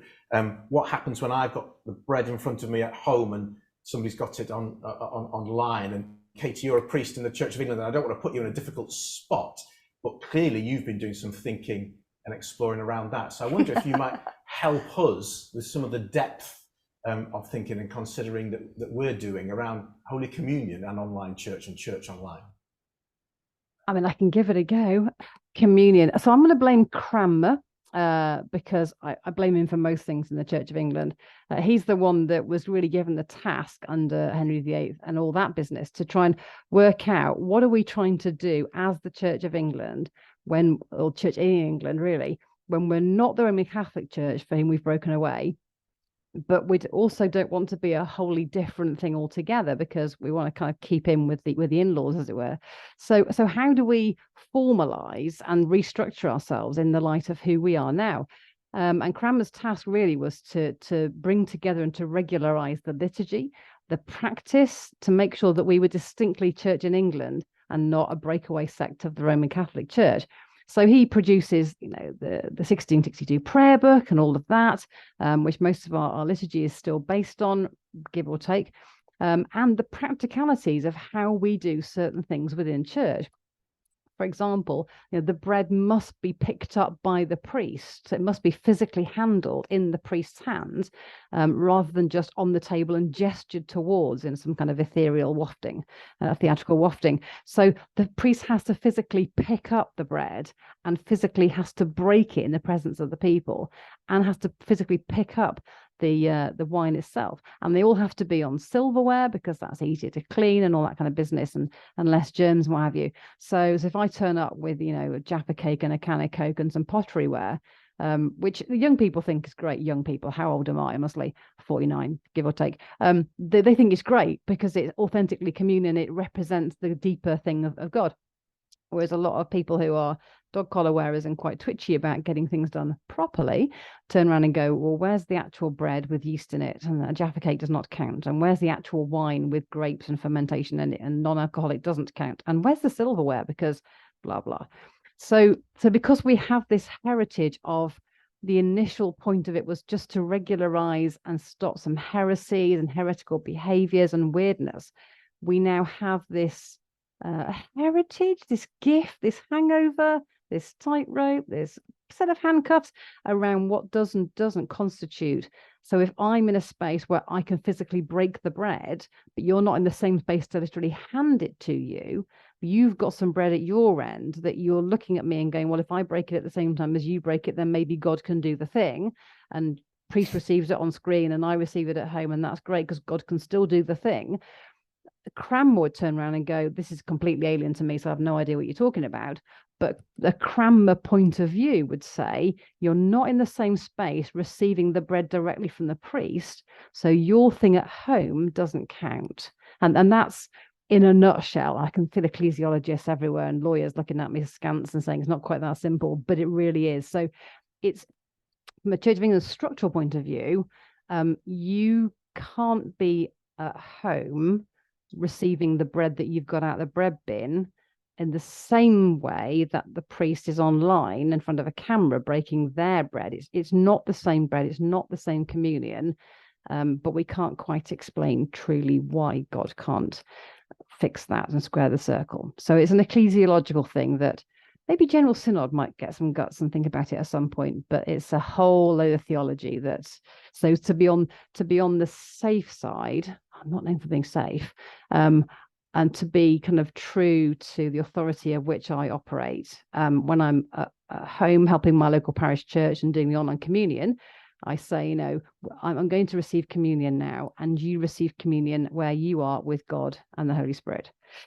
But Disability and Jesus haven't gone down the communion line yet, because we don't have that same accountability of a local parish church. We are an entity in ourselves, and directly, I suppose, accountable to the dog collar and the Church of England says, not sure.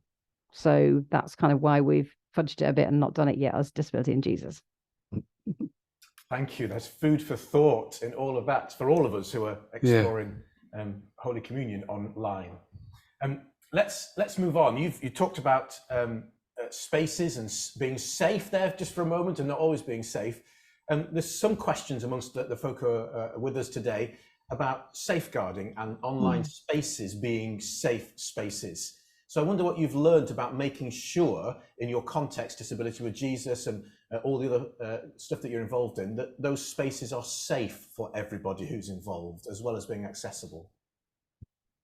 So for Disability in Jesus, this is another reason I think around why we've stayed with doing the pre-recorded as live Sunday service, because that way, if we receive a pre-record from somebody that isn't quite right, we're very clear on our boundaries in terms of expectations of people recording for us.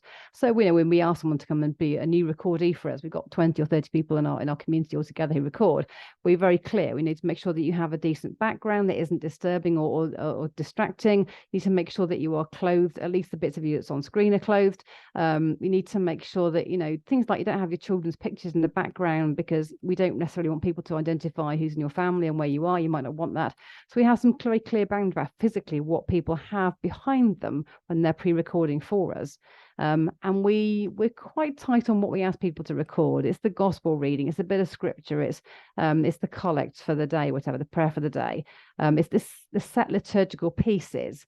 And then Bill and I tend to take on the intercessions ourselves, so that we can also be quite accountable by not preaching a whole new sermon in the intercessions and using it as a way of correcting the person who did the sermon. So we're quite boundaried on the liturgy we use and the parameters that we give all of our contributors.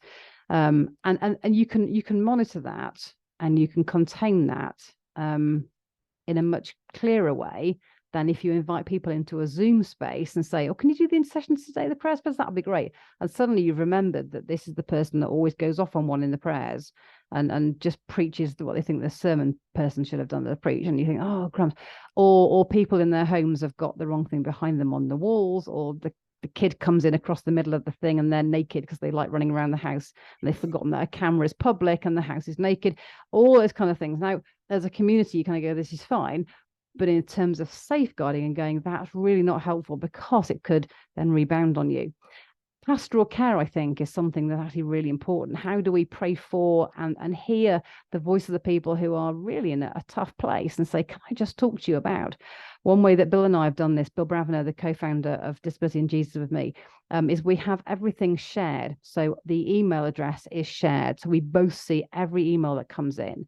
All of the messenger possibilities are shared, so that if one person pings and says, I need to talk to you, we've both seen it, which means that there are no secret conversations. Now, each of us could take those, I suppose, to a separate place and have our own conversations with that person, but we check in with each other and we say, so-and-so's approached me individually through the D&J network. I'm going to have a conversation with them or a Zoom chat with them or whatever, but I'm just going to keep you in the loop that this is happening. So we keep each other accountable as to what's going on away from that shared space. You have to put in your own safeguards, because you have to think to yourself, what's the worst thing that could happen? Not likely, but could. And what am I going to do to put in boundaries and systems so that that is less likely to happen? And if it does slip under the radar and something bad happens, who do I then go to and go, you need to know this really quickly? 31A, Laura's put in the chat, absolutely. They're really good people to go to and go, can I just pick your brains? Have I done this wrong? Have I done this right? Or I'm going to do this thing. What safeguards should I put in place to make sure it doesn't go off down a dubious rabbit hole? Someone's also put about taking communion to people who are housebound or bedridden. If you're not ordained, if you are being gifted the bread and wine to go and take to somebody in their home, somebody has given you that and is entrusting you to do it. So you need to make sure that you're accountable to that person who has given you that. If you're just thinking, oh, my neighbour looks a bit ill, she can't get out, I'll get some bread and wine out my kitchen cupboard and take it round. Tell somebody you're doing it. I like to call this common sense, but not everyone has it. So if you are going to take somebody something in their home, tell somebody else you're doing it and stay accountable. Personal accountability is huge. You can legislate all sorts of things, but if individuals don't take responsibility for their own accountability, then the system just wrings its hands and just goes, what are you doing? So stay accountable. Don't just go off on a random thing of, oh, I'll be pastorally lovely. Yes, but stay accountable to somebody else at all times, whether it's online or on site. That was great. Thank you. We're running out of time. Let's turn to Fidge and let's turn to Ali and see what's coming in through the chat. Well, we've talked a little bit about pastoral care already, but we were having our own little breakout room kind of conversation here. And you sat down and you went, oh, this is really difficult because I'm an extrovert and I can't see anybody online. So we were having this conversation, Katie, around kind of, and you already mentioned around community, friendships, and I think lots of people feel that we can't do that as well online. And one of the things that I've really loved around online church is that you can see people's faces, because of course you don't see people's faces in an on-site church. We sit and we see everybody's hairstyles at the back beautifully. Yeah, there you go. Woo! So is there something around, seeing people's faces, seeing people's expressions? What's your sense of that? I'm really interested in that, because it's quite a different feeling, isn't it? In an on-site church, we're almost quite frightened to face each other, but we do it really well online. I'm going to go with yes and no. Typical Anglican, always having a middle ground. Yes and no. So we're talking from a perspective of people who have sight. So we're both having this conversation as sighted individuals who can see. And so with that caveat, in case anyone jumps in the chat and goes, that's all very well, but I can't see anyone, I'm blind. Absolutely. So I'll come back to that in a minute. So as sighted individuals, we have different ways where we connect, and those connections are easier or harder. And as sighted individuals who maybe are autistic or maybe have sensory processing issues, I'm not going to use the word disorder, but people will pick me up on that too, challenges rather than disorders. Only people who are fully sighted, have never had any sight loss issues, and are very confident in who they are, would be happy online or on site, because I can see and I can process and it's not a problem at all. So what we then have to do is say, where are you going to connect best, bearing in mind who you are and what you can and can't cope with in any setting? And for some sighted people, being online is awful because they miss the connectivity of the physical proximity. For some sighted people who are complete introverts, hello, good morning, or good afternoon, and who mingling is an absolute nightmare. And I really hate mingling, just a heads up there. I can see fine, but it's the proximity afterwards that drives me nuts. So if I want to avoid being pounced on for prayer, I will go to online church because no one pounces there. And you can just turn the video off and go, no, thanks, I'm going to go for a quick wee, bye-bye. And actually, you're just going to go.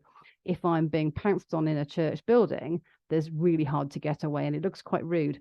So as a sighted person, if I want to avoid mingling, I go online. If I don't mind mingling, or I have to go to a church because I've been booked to go and do it, then I find different ways of avoiding people at the end of the service that's polite. Amazing. So it's a very sighted question that you asked. Amazing. And ask the blind people whether they like online or on site better in terms of proximity. Yeah, that's really interesting. Thank you so much, Katie. I really appreciate your time. And people can go connect with you on Twitter and all sorts of places, right? And find out more about what's going on with Disability and Jesus. So thank you so much for all that you've spoken about there and that really important topic. Now we're going to go into a panel discussion with me. I'm going to host this. My name's Ben. I'm the Director of Digital for the Methodist Church Connectional team. And I've got three wonderful guests with me to chat about things digital, your questions, and hopefully deal with some of the things that are affecting you guys in your local context. So I'm going to hand over to Tori, first of all, to introduce herself, and then over to Eunice. Hi everyone, lovely to be with you all. I'm, as you can see, joining remotely from not so sunny Manchester. I am the Digital and Communications Officer for the Manchester and Stockport district, so that's always a bit of a mouthful to say. So I work full-time in this post, and I've also very recently just set up an online digital New Places for New People community called Your Space, which I'll hopefully talk to you more about in a little bit. Brilliant. Thanks so much, Tori. Eunice, over to you. Hi, everyone. I'm Eunice Atwood, and I'm the Church at the Margins Officer for the Methodist Church. And I'm passionate about how our churches engage with people at the economic margins. So I'm really keen to think about what digital poverty means for some people. And I've loved being present to all of this morning, because this topic's already come up a few times then, hasn't it? So I'm looking forward to exploring that a bit more. Absolutely. Thank you so much, Eunice. And of course, we can't forget Mark, who's here with me. Mark, do you want to say a bit about yourself? Ben, I'm still Mark Slaney, and I'm still the chair of the Methodist Church in Scotland and the Methodist Church in Shetland. Yeah, that's really good to know. Thanks all so much for joining me. So we're going to jump into some of the questions that you've been sending us through the app. If we don't answer your question during this time, we're going to be looking through them. We're going to find a way to do FAQs and answer everything post the event as well. So don't worry too much if we don't get round to it just in this session. So one of the first questions we had through is, so often we hear of the negatives of online church: authenticity, lazy, unable to do the sacraments online. What are the benefits of online church now? And what might we be able to look forward to with regards to online church in the future? Tori, why don't we jump over to you first? Absolutely, yeah. I love this question, as I think there are so many positives when we're talking about digital church. I myself have a chronic illness that I've battled with for a few good years now. So I've got not only sort of professional experience with working within digital church, but personally have really benefited from that as well. Something that I'm increasingly more and more passionate about is the idea of fully online church. I think hybrid church is amazing for some people. It was amazing in the pandemic, back in COVID-19, which feels like a whole different era ago. But if we think back to that, that was perfect when kind of the whole church community moved online. Live streaming was amazing. But I think now quite often, if people are primarily engaging online, it can feel quite isolating often, kind of, even if a church is live streaming in a hybrid way, we can often feel like we're still looking in and we're still sort of on the edge of that church community, because you'll watch a fantastic sermon, you'll kind of be there for the service, and then it will end and you'll still be left without any sort of sense of community, connection. People in person or on site, as Katie really helpfully phrased for us earlier, will kind of go away for that fellowship, tea, coffee, and we're kind of left with nothing. So I think when we're talking about this online church, it really gives people like me and people who really struggle to access in-person church an amazing opportunity to kind of have that connection and that actual sense of community. I think I saw in the comments somewhere earlier that to be a good Christian, it's kind of getting that balance of on-site and online. And I think the more we can kind of work to include people in all senses of that phrase, the more sort of people will feel truly connected to us. That's great. Thanks so much, Tori. Eunice, did you have anything you wanted to add there? Interestingly, I'm part of Inclusive Gather in Birmingham. When we meet in a city centre, our church grew online because people wanted to connect differently, and people who hadn't quite had the courage to come on site actually came online. And we have new people every week who come to Birmingham city centre because they've seen something online. So I think it's got benefits and it's got challenges, just like on-site church has challenges, online church has challenges, of course, but also loads and loads of benefits. And I don't want to be one of those miserable Christians that says, oh, it's new, so it's not all right and it's all terrible. It's not all terrible. It's not all good either, but neither's what we've got in on-site church. I think that's a really good point. There's kind of like a realness to things which aren't perfect, and us being able to engaging them in a way which tries and makes the best of them and tries to engage as many people as possible in an authentic way which works for those people that need it, which is great. But Mark, is there anything else that you wanted to share? I think from the context of Scotland, which is the context I speak out of and into, certainly during pandemic, what we learned by shifting online was that we became more connected. Connection's a really important word, isn't it, for Methodists? It's how we speak of church. We were more connected. We discovered something of our greater identity as Methodists across the entire nation of Scotland. We're a small scattered community. So there's the benefit of it being able to bring us together, and more people turned up. More people turned up for worship. More people turned up for Bible study. More people turned up for business meetings when we moved online. So as a tool for inclusion and accessibility, it seems to have worked for us. It's not the panacea to all our problems, but it's opened up it is another tool. It's opened up a field of engagement for us, both within and beyond the church, or out with the church, we'd say in Scotland. So I think there are a number of benefits for us. I'm really excited in the future. So some of the questions I think it opens up for us is how do we explore the notion that my home, I've joined this worship from my lounge. My lounge is now sacred space. God is present with me right here. What does that mean for me at home? What's it mean for me to prepare this worship space for my engagement with all these other people and God? So I think there's a benefit of it, of us all becoming more responsible in an act of worship, or in a prayer or a Bible study meeting or what have you. So those are sorts of things I'm excited by, and whatever it means for us to begin to unpick what communion now means when God is present everywhere anyway, isn't God? So all of that stuff I'm kind of excited by in the future. Yeah. That's great. I think anything that gets people to more business meetings to solve all the problems is probably a good thing, hopefully. But I don't know. Yeah, maybe I'm not so excited about that, Ben. We'll see about that one. We'll see about that one. As long as there's coffee and pastries, I think everybody will be happy about that. I really like this question here because it kind of referenced the conference today. It says the conference joining instructions suggest having the conference app open on more than one device. In the context where this person is based, the digital divide is a lived daily reality, where a household having one device, let alone more than one, is a luxury. How do we connectionally, district and local communications and communities not add to the narrative that if you don't have a device, you don't exist in today's world? I mean, that is powerful. Eunice, do you want to jump in there?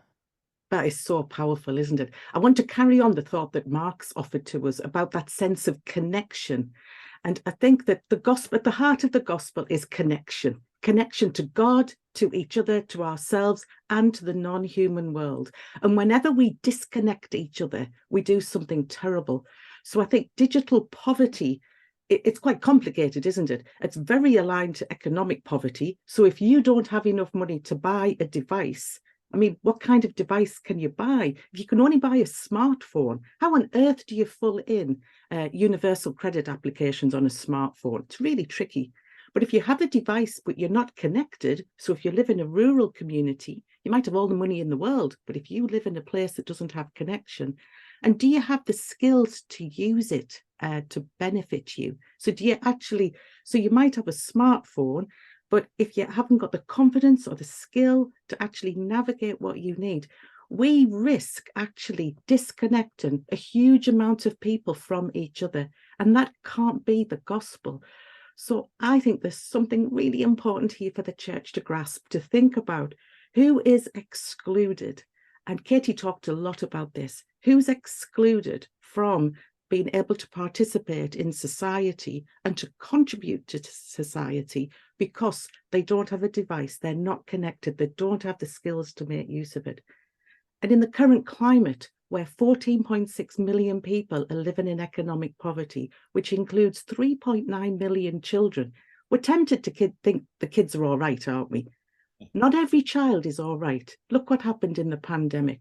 If it hadn't been for fabulous responses from schools, a whole load of children, and even still, even despite the brilliant responses, some children were really disadvantaged by not being able to get online.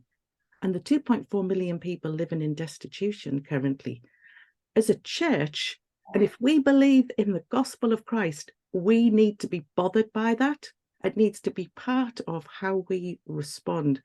So if you don't, not having a device, and the responses are complicated, I think. Tori, you and I have talked about this before. The responses, there's no one thing. You can't just chuck a device at someone if they're not connected, if they don't have a community around them. So it needs both us knowing our neighbours, knowing what the challenges are, and being willing. You know, some churches have done some great stuff around their public buildings being available for people. Because in lockdown, when public buildings shut down, you know, I have people who said, well, I don't know what to do now because I accessed everything in the library. So complicated, but I'm passionate that we see digital poverty as something that as a church, we see that disconnection as actually really, really disabling people from being connected. Sorry, long response. I'm passionate about this, Hatta.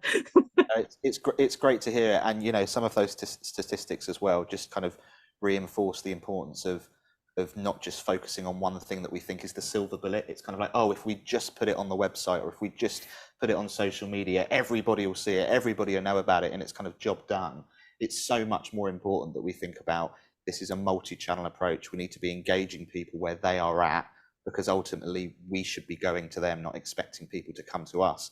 We've kind of lived that through, you know, physical church buildings, and we now need to understand that from an online perspective as well, and really kind of like focus in on how we reach people in their circumstances.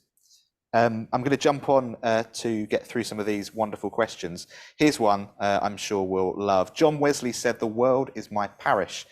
The church's report on evangelism and growth said, "The internet is our parish."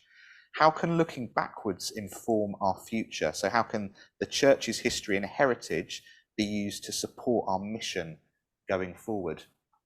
Who would like to give that one a go? Shall I start? Absolutely, go for it, Mark. I think one of the things that's good for us Methodists about John Wesley in particular was his reluctance to engage with the new. So on the night of his heartwarming experience, he writes, "Reluctantly, I went to a reading of something." I mean, it was, you know, somebody was reading from a commentary. I can understand why he was reluctant to go to that.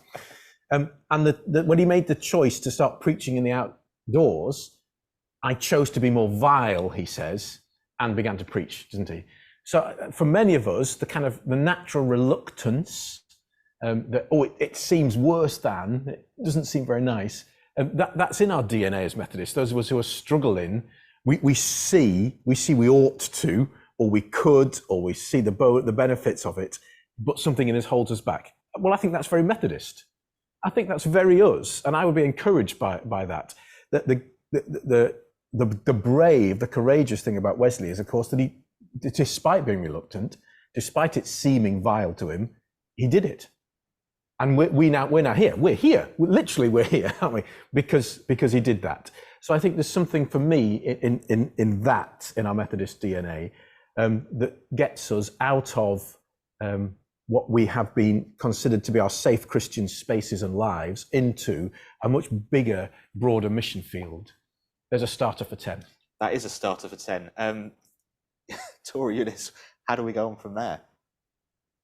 I think I would absolutely echo everything that's already been said. I think when we look back and look at John Wesley, I quite like the example of he didn't just kind of stand by and accept sort of how things were back then. So he recognised that the structures and the practices of the C of E Church weren't meeting the needs of everybody at that time. So if you take the example of him breaking the mold and preaching in the open air, for example, he knew that that's what people needed at that time. And I think that that's just, as Methodists, an incredible template of how we should respond to the digital age. So now there are a lot of people who still aren't engaging with church in traditional ways. We are online now. It's the age of the internet. It's the age of social media. So I 100% believe that if John Wesley was alive today, he would be engaging with people through those methods as well. Absolutely, Tori. And I think, Methodism was born amongst the labouring class. At the time of Wesley, you either were wealthy or you were relatively poor. There was no middle class. And Wesley was passionate about justice. So I think, again, he saw the injustice of economic poverty and he went in amongst it. And that whole narrative of his, don't go to those who need you, but those who need you most. Well, I think that's still an invitation to us, particularly as Methodists who are on this call today. But actually, I think responding to economic poverty is just a normal part of Christian discipleship. It's not just for people who think, oh, yeah, I'm really passionate about this. I'm bothered, so I'm going to do this. I think every disciple of Christ should be bothered about people who live in economic poverty. And I think that's what Wesley preached. Some deep thoughts there. I really like that. Another question here: how as Christians can we become influencers through the content we produce, making the kind of podcasts and videos that build and keep an audience? And I just wanted to say, I think that links really well back to something James said in his presentation about how can the church sometimes be at the forefront of developing technologies and be the leaders in it rather than kind of playing catch up, which is where I feel like we probably do end up most of the time. Anybody interested in that, all about content? I mean, one of the things that we're doing kind of as the connectional team around Christmas resources is trying to really think about how we build content and create content that engages people open to and exploring faith. So not something that you'd necessarily think is traditional churchy Christmas, but that finds people, like we said earlier, where they are, the spaces that they're occupying, particularly in the online world, and saying, actually, what's going to cut through and meet them there? And potentially say to them, this might be something that's worth a few minutes of your time, a little bit more interaction, the beginning of some kind of story, and hopefully kind of begin them on that journey that, we hope ends them up in faith, in a church, finding out about the kind of the amazingness of the Christian faith. But yeah, has anybody got kind of examples of content that they think is working really well, or ideas how we can develop that content? I would Sorry, go on, Tori. I'd kind of like to gently challenge the whole use of the word influencer there. I certainly don't think that's what we as Christians should be striving towards. So something that comes to mind is a TikToker called Grace Africa. Now, she's got 1.6 million followers on TikTok and 200,000 on Instagram. So, very popular, social media celebrity, all of that, gets loads of engagement. She organised an on-site meet and greet and not a single person showed up. So that to me questions just how much of a celebrity she actually is. Yes, she's got people following her, but what does that actually mean? I think it's much more important for us as Christians to strive for authentic connection and engagement with people. Now, I definitely do think we as Christians can influence people online, but I don't think our goal should be, going towards what people are already doing. There's so many influencers on social media, and I think actually this is an amazing opportunity for us to stand out and show how we're different. So an example that I've got in terms of content, one of the main factors that kind of birthed the Your Space, New Places for New People that I'm leading, is actually that so many people are experiencing chronic loneliness at the moment. So we're posting content around that. You kind of see everywhere, both online and in day-to-day conversations, that people are feeling really, really lonely. There's sort of the campaign to end loneliness data shows that people in their 20s are over 3 times as likely to be chronically lonely as those over 70. And I have no doubt that social media plays a massive part in that. But instead of posting the sort of content that you see from influencers, we're actually talking about that, talking about mental health and well-being, but then talking about our faith at the same time. And I think finding those sort of key points that people are experiencing day to day, that gives you an amazing gateway to talk about your faith and what it actually does mean to be a Christian. But I'll hand over to Eunice. I think you had something to say as well, didn't you? Oh, I think you've brought up something interesting there, Tori. So I don't want to be an influencer in that the way that term has come to be used. But I do so want the gospel to influence people. So when I look at the content of something, I want to ask, does it keep people open to the possibility of God? Is it good news? Is it pointing again to the nonsense that we create sometimes as a church? Do we put notices out? Do we put just things out that aren't about drawing people to God? So I'm delighted to be part of a church where we've got some fabulous people. I have no idea how to do it, but they do some wonderful things, really short, often just little pictures and little things that enable people to just hear something of the good news of God. So for me, it's about how does the content keep us drawing people, signposting people to the good news of the gospel. I wonder if there's a term that we could coin on behalf of the church, which is kind of anti-influencer. Yes. I'm sure that already exists somewhere, but yeah, it could be interesting. Mark, did you want to say anything about that? I've nothing in me wants to be an influencer online, and I think because the term has become such a loaded term, doesn't it? Yeah. And the idea that I would have followers, when actually, as Eunice points out, what we want is to signpost people to become disciples who follow Jesus. I suspect there are some things around our content that we can think about. I think shorter is better. Lots of stuff that backs it up with pictures and music and all the kind of stuff that you guys do really well for the comms team and the media team of the church. So we do have to learn, I think, that sort of skill. I think hearing the questions that people are asking. So the Methodist Church is a preaching tradition, and we think we've got a message to share. That is true. I think you earn the right to share the message by listening to folks and where they're at, and starting with the questions and the comments you hear. So I think we need to do a lot more listening than we do speaking, if I'm honest. I find that really hard. I'm a chat box. But yeah, there's my little insights for you, Ben. But I have no desire to be an influencer online.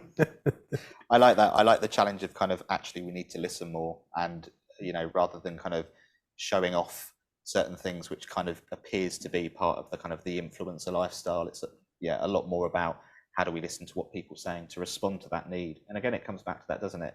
This is about responding to the need that exists in our communities, and finding people where they're at to speak into that need, and not expect them to be something to get through the proverbial door, or to engage with us in a certain way.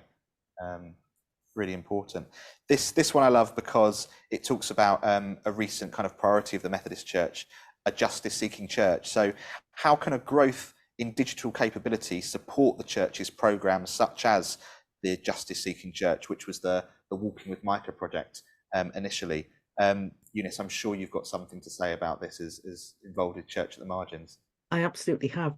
I think there's no silver bullet. It's a multi-pronged approach, because digital poverty isn't a single problem.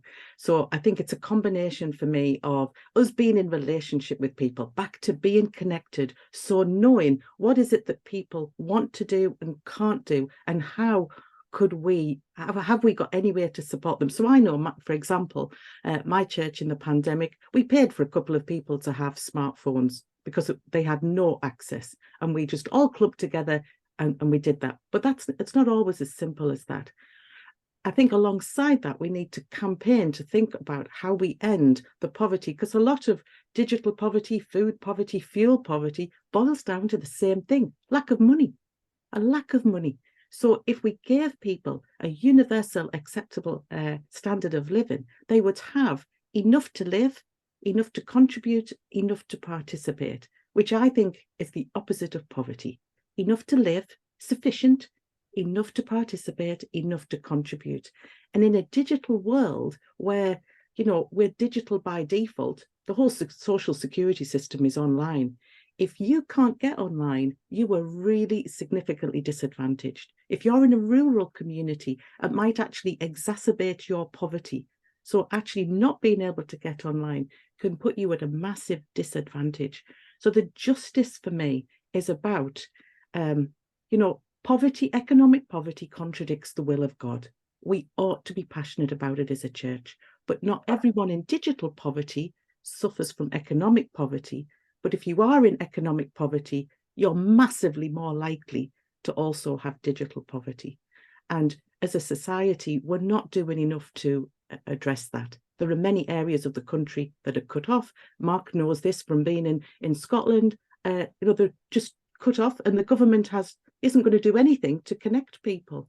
And that really, really exacerbates the impact for people who are already struggling. And we know that in the pandemic, the people who suffered the most were the people who were already poor. And as a society, that's getting worse and worse and worse. So for me, it's an absolute justice issue, as well as being an inclusion issue, as well as saying, what does it really mean to be connected with each other and be a gospel-centered community that is open, that is truly God for all. I love how you got in the God for all phrase there, Eunice. Thank you. I did. You're welcome. Very on brand. Well done. I'm here all day.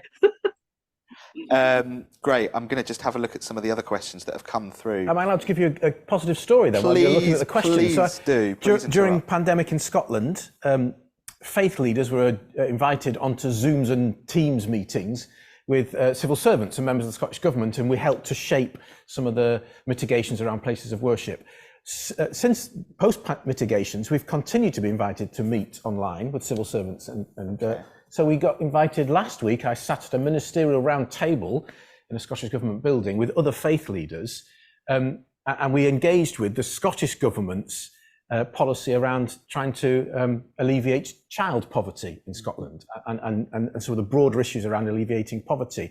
And that's come through our genuine learning good engagement digitally with the government, as one as a place around the table. So we were able, last week, I was able to talk about the work of Action for Children as a Methodist leader in Scotland, and their work in Scotland trying to alleviate the poverty of 20,000 of Scotland's poorest communities with children in them, and all their work around fostering and all their work around giving families breaks in terms of disability, all that sort of stuff, but also to flag it with my other faith leaders, a genuine call as we come towards Poverty Awareness Week in Scotland, to allow asylum seekers to all have bus and train passes to get to those appointments that they've got to turn up at because they're living off £9 a week, all that sort of stuff. So being good in the digital space won us that place at the table and gave us the opportunity to speak straight to government ministers. So I think there's a genuine positive example of how being good at some of this has enabled us to pursue justice for all in Scotland.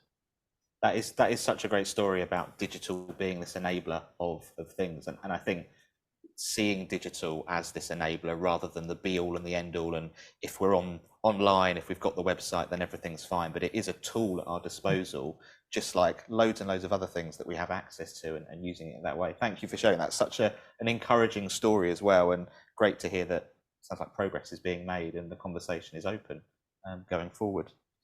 We've got more of a practical question here, which is something really interesting.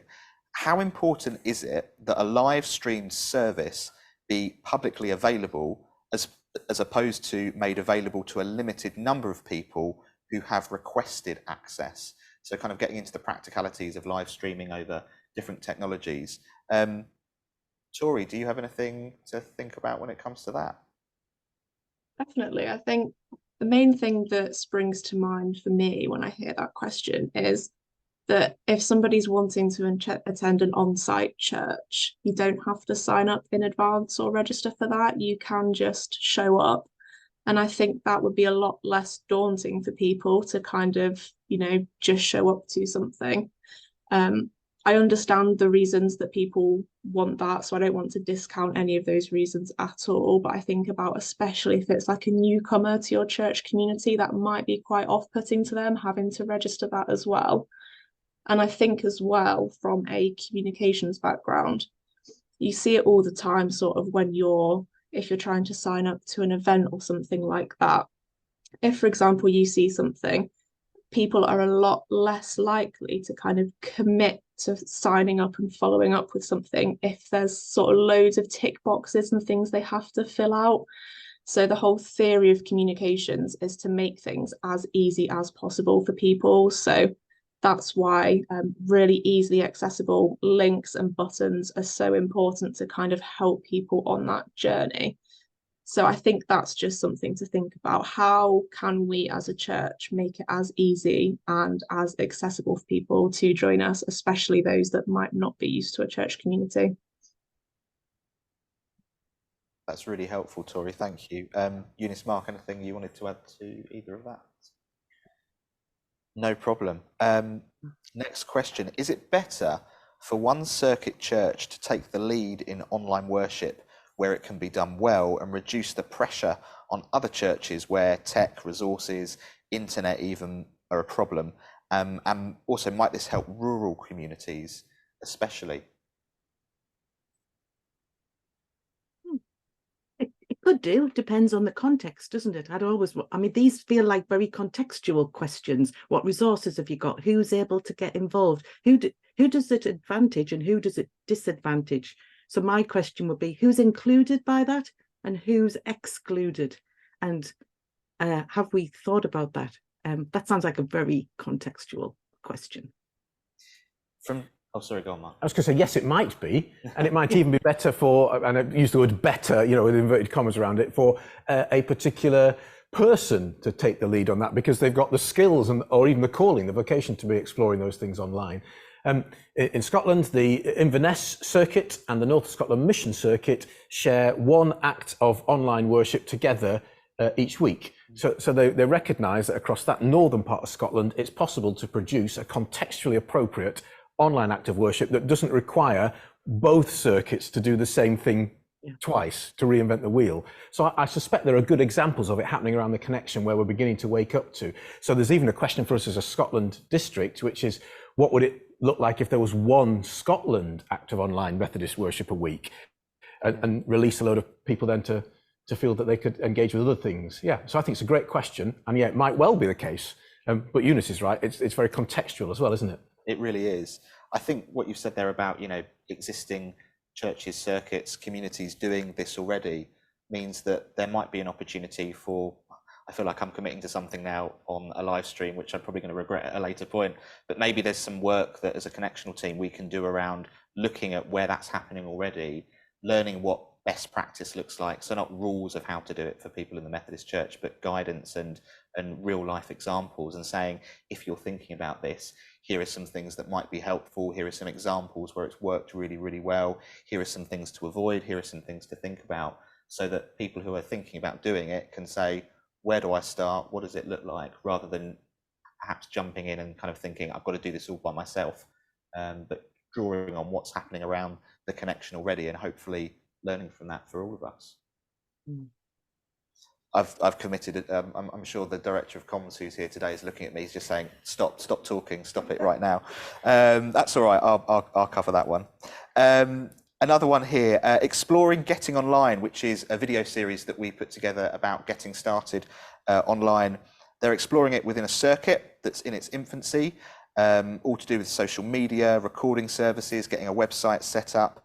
Can we share some techniques to make life a bit easier for someone who's got limited hours to kind of spend on, the digital world, when there's already so much else to be getting on with and doing every day of the week?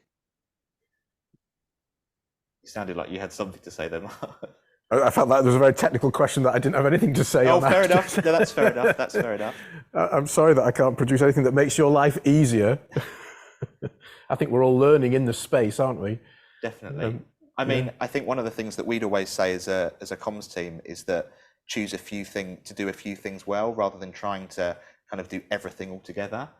You can always build up. It's very difficult to kind of then begin dropping things if you are struggling. One of the things that we're really thinking about as a connectional team is how do we resource local churches, circuits, districts with whether it's best practice guidance or actual tools and resources to make lives easier, to kind of cut out a lot of the admin time. So we're always really interested to hear about that, hear where a load of time is being spent that we might be able to make that a bit simpler for people. So yeah, maybe there's again another piece of feedback we can do. I'm committing to way too much here. Maybe there's another piece of feedback we can do where we hear about those pain points, and then we can hopefully provide some solutions to people so they can spend a bit more time exploring the digital world. That's the title of the conference. It works quite well. Yeah. I thought some of the guidance that was put out about the digital world during the pandemic and subsequently, we really appreciated that at Inclusive Gather in Birmingham, particularly around safeguarding. And I can see in the chat, there's a few people talking about safeguarding online. We were really helped by, just thinking about it with other people who'd already experienced this. And particularly for Church on the Margins, this safeguarding is a real issue of how do you keep people safe online. It's just as important a question as it is on site. The questions are just different, and it's really good that we can learn from other people. Tori, you're nodding. I feel like you have a lot to contribute to this. So I think for anybody, first of all, that's not sort of seen any of the Getting Started Online stuff, absolutely check that out, because Ben, Fidge, Ali, the whole team did an amazing job of breaking things down into really manageable chunks. When we're thinking about getting started with sort of the digital realm, I think I'd want to encourage anybody that is sort of looking into these things. I think a lot of people now, even if they're looking for an on-site church, are highly likely to check out either your social media, first of all, and if not, your website. So if you think of those sort of channels as your digital welcome team, so just as you'd want to invest into physical people on a Sunday morning, you'll also want to do the same thing. I think Canva, if you've not heard of that before, is a really great way. It definitely takes a bit of time to get used to, but it's got graphics, posts, templates, everything sort of set up to make our lives as communicators a lot easier. Again, there's a whole tutorial for that on Getting Started Online.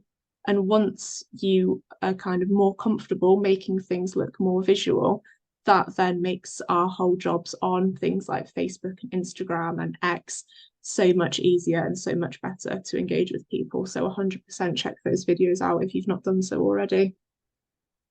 You mentioned Canva there. I'm going to do a shameless plug for our Advent and Christmas campaign this year, which is called Out of the Ordinary. And we've designed it so that churches can really easily pick it up and get involved. And one of the big things we've done is this year, we've made all of the social media graphics available as Canva templates. So you can click in there, you can edit them easily. They're all set up and designed, but you can jump in and make them kind of like specific to your local context. So that's my one plug for Christmas. I've done it. Go on the Methodist Church website, methodist.org.uk/Christmas resources. I'm very, very happy that I've been able to get that one in. We've got a couple of minutes left. I'm just going to throw one more out there and hopefully just get a sentence or two from each of you. The question was originally phrased, will the Methodist Church provide some guidance on using AI? I'm going to rephrase it slightly to say, should the Methodist Church be providing guidance on AI? And maybe just get a little thought from each of you. Mark, why don't we start with you? Yeah, in due course, I would love to receive that kind of guidance from the church. Brilliant. Okay. Tori. Yeah, I think AI is a huge topic. So I think guidance from the Methodist Church would be amazing, but I also think each of us, the guidance should be to enable each of us to make our own decision about it, rather than be this is what you should and shouldn't use AI for. Thank you. I'd love something that helped us think about what's a really good way of using it, what's not so good, and thinking of just helping people navigate. We don't all have to make the same mistakes. So if there is mistakes other people are making, perhaps we could know about that. And I'm particularly bothered about, is this potentially going to be something else that alienates people who were not online in the first place? What might it exclude people from? And how will we as a church keep that thought? Who is this excluding by this practice, and who is it including? And we need people with lived experience of poverty at the table to tell us that. We don't know the answer to that question in our communities. We need to go to the people who do. But yeah, I think it would be a great idea. Brilliant. I'll add that to another thing that I need to do that comes out of this conference, that I feel like it's my fault that I'm adding all this work to me. That's fine. That's fine. Thank you so much to our panel for answering your questions. As I said, if we haven't answered all of them, we're going to get to them post the event. We'll do FAQs. We'll bring them together, and we'll try and cover all of the stuff that's been focused on here. But yeah, a massive thanks once again. Thank you for joining us. We're now going to hand over to Naomi again for a chance to move around, to feel a bit more free in our bodies and prepare ourselves for the rest of the afternoon. Thanks again. See you soon. Hello, so just a reminder that the more that we move, the more it's going to help us to be able to concentrate. So we're going to do a couple of bits together. Why don't you get up off your seat, find yourself a space. Let's just see if we can run on the spot for 10 seconds. Great. Okay, and then let's see if we can get our opposite hand to touch our opposite knee, and do that for 10. This is really good because it makes both sides of your brain work together, which is really good to help your thinking. I don't know if we've done 10, but that's probably about 10. Let's see if we can do 10 star jumps again. Keep moving. I know it's hard work, but it's so worth it because it's going to help your brain. I'm not counting again, but hopefully that was about 10. Okay, and then what I'd like you to do is to see if you can stretch. So stretch right up. You can stretch again. Obviously, be careful if you've got an injury, but stretch right over to the side. Stretch right over to the other side. Amazing. And then you can sit back down, and let's do our posture prep like we did earlier. So pretend that you've got a fly in your hands. We're going to trap that fly in our hands and push our hands together. And count to 10. Now I'm a bit out of breath, that's very embarrassing. Push your hands and count to 10. Great, and then put one hand facing the ceiling, one hand facing the floor, pull your hands apart. And all of these things are super easy. So if you're finding it hard to concentrate in your day at work, doing this for a couple of seconds is going to really help you to be able to get your focus back, because it sends signals from your body to your brain, which helps you with your attention. And you can also do this through eating crunchy snacks, so having a carrot or cucumber, like apple. All of those things are going to help you to be able to focus more easily. So if you can sit up on your chair, great, give your body a wiggle, and then sit up nice and straight, and hopefully that is helpful for you and you're ready for the rest of your afternoon. Wow, what an amazing opportunity. You talked earlier about the importance of kind of understanding well-being in a digital space. I think it is really important.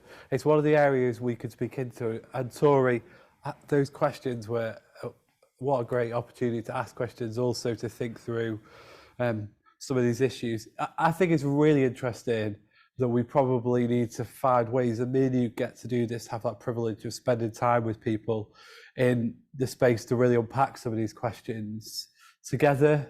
We call it a community of practice, but actually just people who are kind of asking the deeper questions together. And I think that's just such an important place to be. Sure. And so I challenge you, if you're watching online and you know some of the people in the circuit, maybe you've come or in your district, maybe this is a good opportunity today to start meeting for coffee and chatting through some of these things, because I think that's what I found as a digital person is really helpful, is to have that person you can bounce the ideas off that kind of helps you ask those questions and really learn together and grow together, and they might know stuff that you don't, and you might know stuff that they don't. I think that's really good knowledge. Fitz, you've got stuff to tell me. I have, but I think also that's been the joy of the breakout rooms, isn't it? And I think we've talked quite a lot today about safe space. Yeah. So there's something around what's a safe space we need where we can ask those kind of questions. If some of us aren't as digitally confident as we might want to be, you know, none of us want to be made to look silly or exactly. And I think when we're moving into new territory, you know, it's about how we explore that new territory together in a way that where people can ask questions and feel that their questions are valued, and that it's good, safe space. I think it's also important to say, I'm really, you won't very often hear me say, nor do you say, that we're experts. Absolutely not. And I don't think there's many people in this space who would consider themselves an expert, because digital's so vast. And so what you heard today is it's really important that we round out our knowledge, that we learn together and grow together. So I was a bit overwhelmed by some of the stuff we learned about inclusivity today and accessibility. Like, know nothing about that field. Like, I've not even thought about that field. But after today, I feel like that's a step for me to take. And so you might be watching this feeling quite like, wow, you're taking a lot of information, but I challenge you maybe to take one or two things forward. Should be good.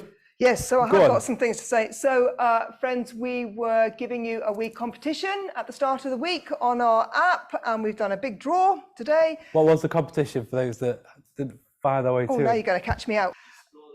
Explore the app. Ooh. There you go. Shout from God in the background. Explore the app. By God, you mean Tom, who's the guys make it happen, just for clarification. I mean Tom. And so, Vanessa Purdy, you are the lucky winner. Woo! There'll be some nice little Methodist Church goodies on their way to you. You can't function without these. Great little notebook if you haven't got that. I haven't even got either of those things. Well, there you go. You should have entered the competition. You should have. Coulda, shoulda, woulda. We're on to our final person today, aren't we? Our final keynote. We're drawing into a conclusion. Drawing to a close. Emma is here with us. We'll meet Emma in just a second.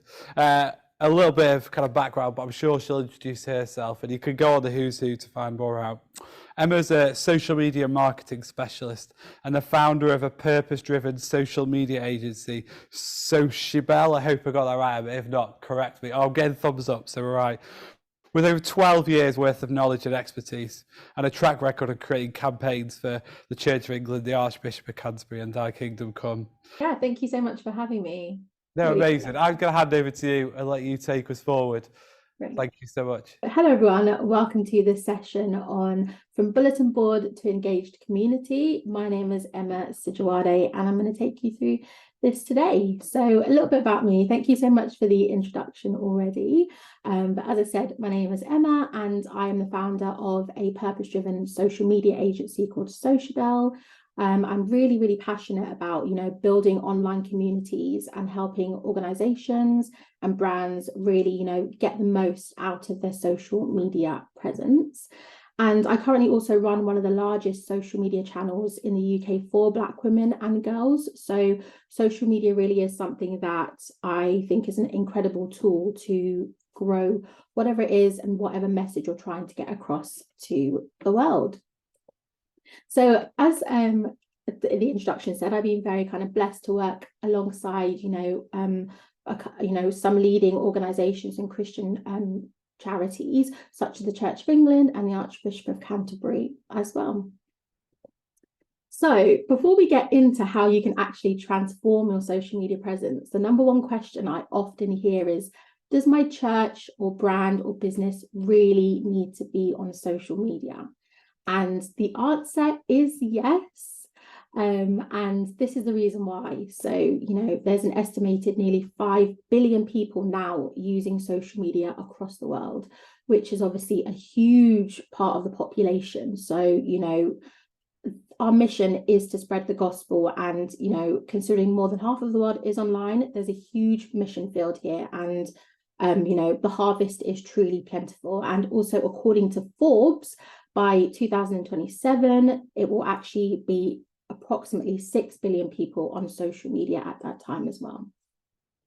Another reason is obviously because the average amount of person spends 2 hours or so on social media every day. So people are always looking for inspiration, always looking for new content online every single day.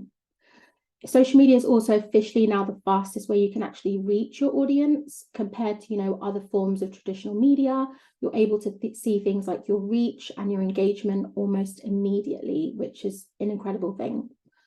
Next, obviously, if you're looking to reach a much younger demographic, 84% of people ages between 18 and 29 actually use at least one social media platform. So your audience is definitely there.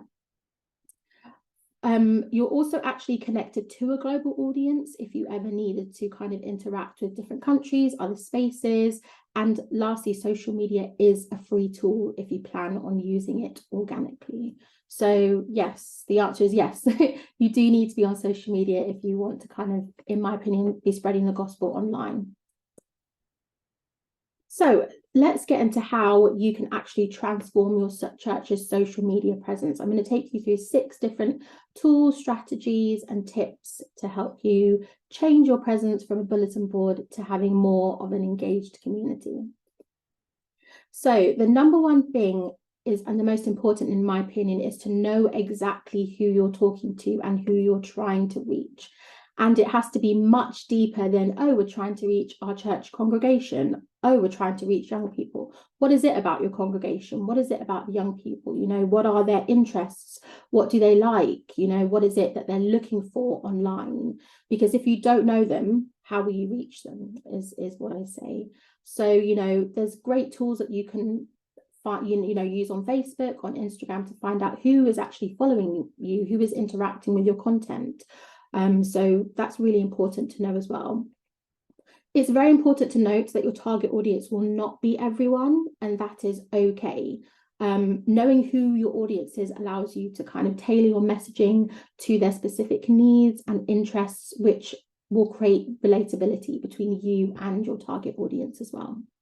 How are you going to sound? What kind of language are you going to use? Are you going to use things like emojis in your copy? All these things are based on who it is you're trying to reach and talk to, because knowing who your audience is going to very much help you with your copywriting. These are also some questions that you can ask yourself to get to know a little bit more about your audience. So what's their age? What's their gender, their location?